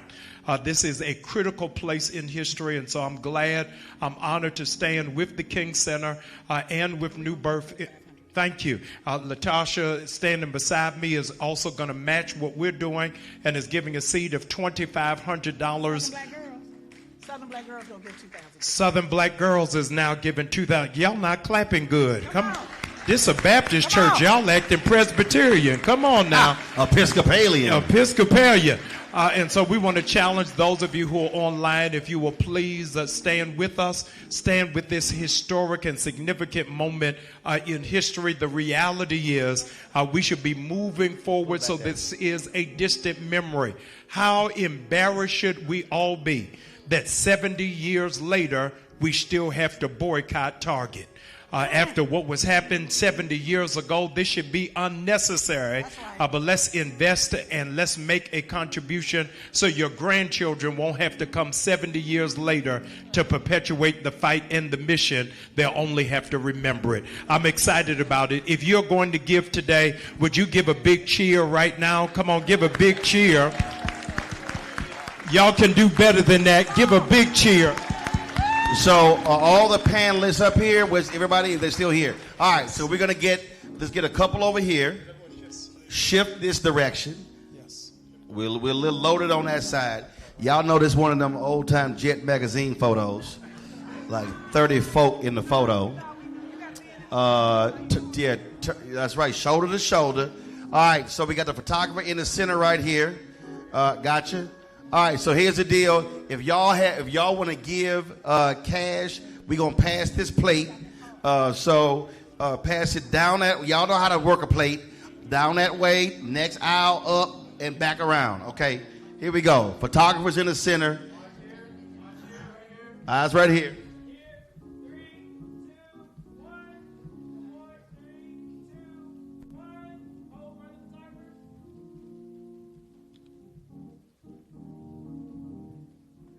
Somebody shoot with an iPhone so you can airdrop it. I got it. All right, everybody look left, look left. Over there, y'all snap.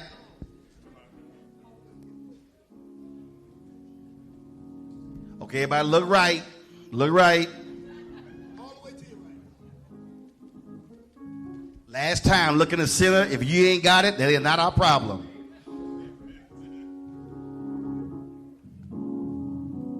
All right, we got a video. He's shooting the video right here. On 3, you're going to say Holt Street Baptist Church Museum. 1, 2, 3. Holt Street Baptist Church Museum. That's the wave.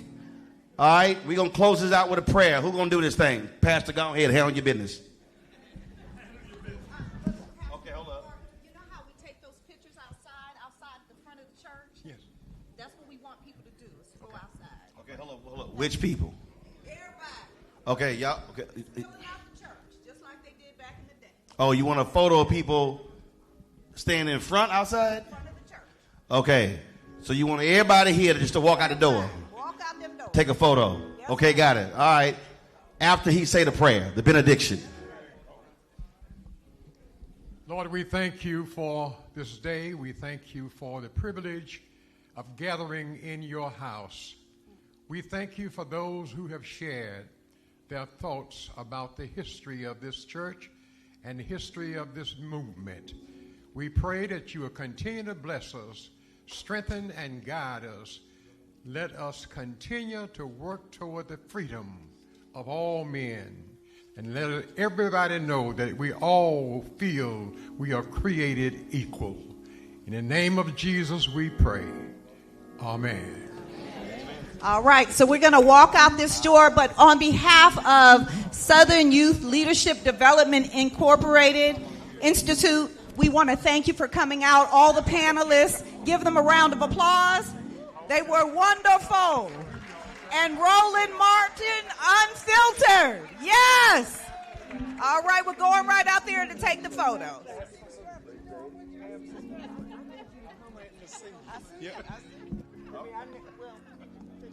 Thank you, sir.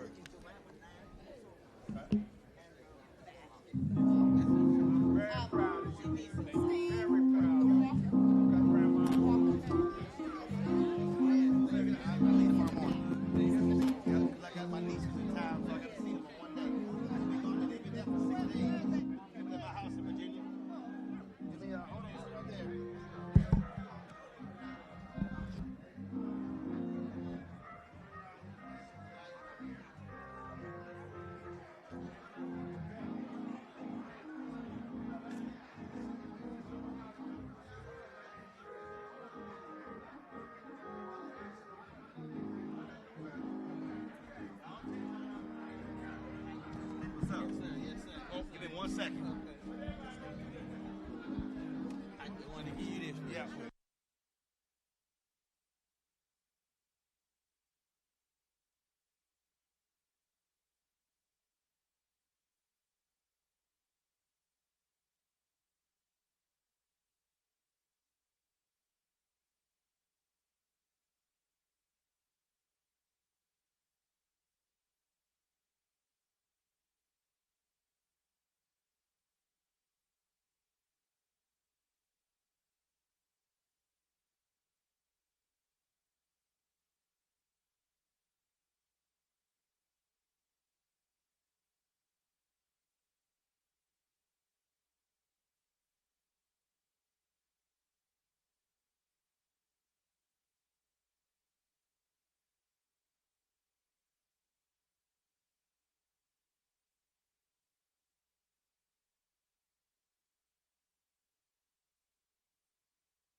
Excuse me, everybody. What we want to do for the photo, they want to put the panel up here in the pulpit, and then we get all the people in the choir stand. That way we won't have to go outside with that weather.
Once again, all the people that were out in the congregation, can you come to the choir stand? Come to the choir stand, please.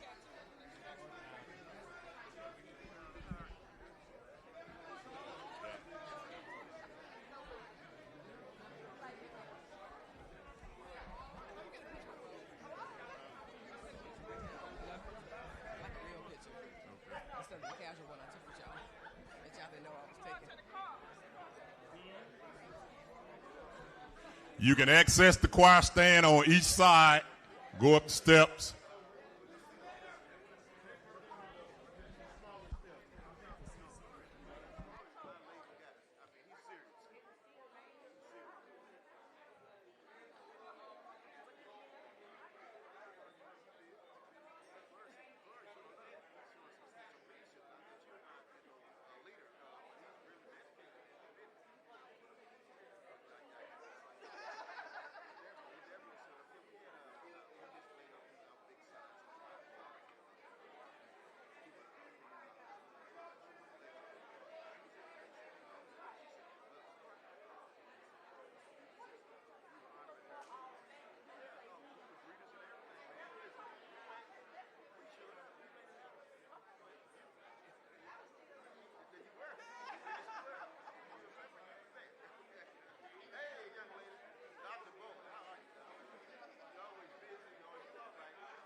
So the rest of the congregants can go to the choir stand and on the pulpit.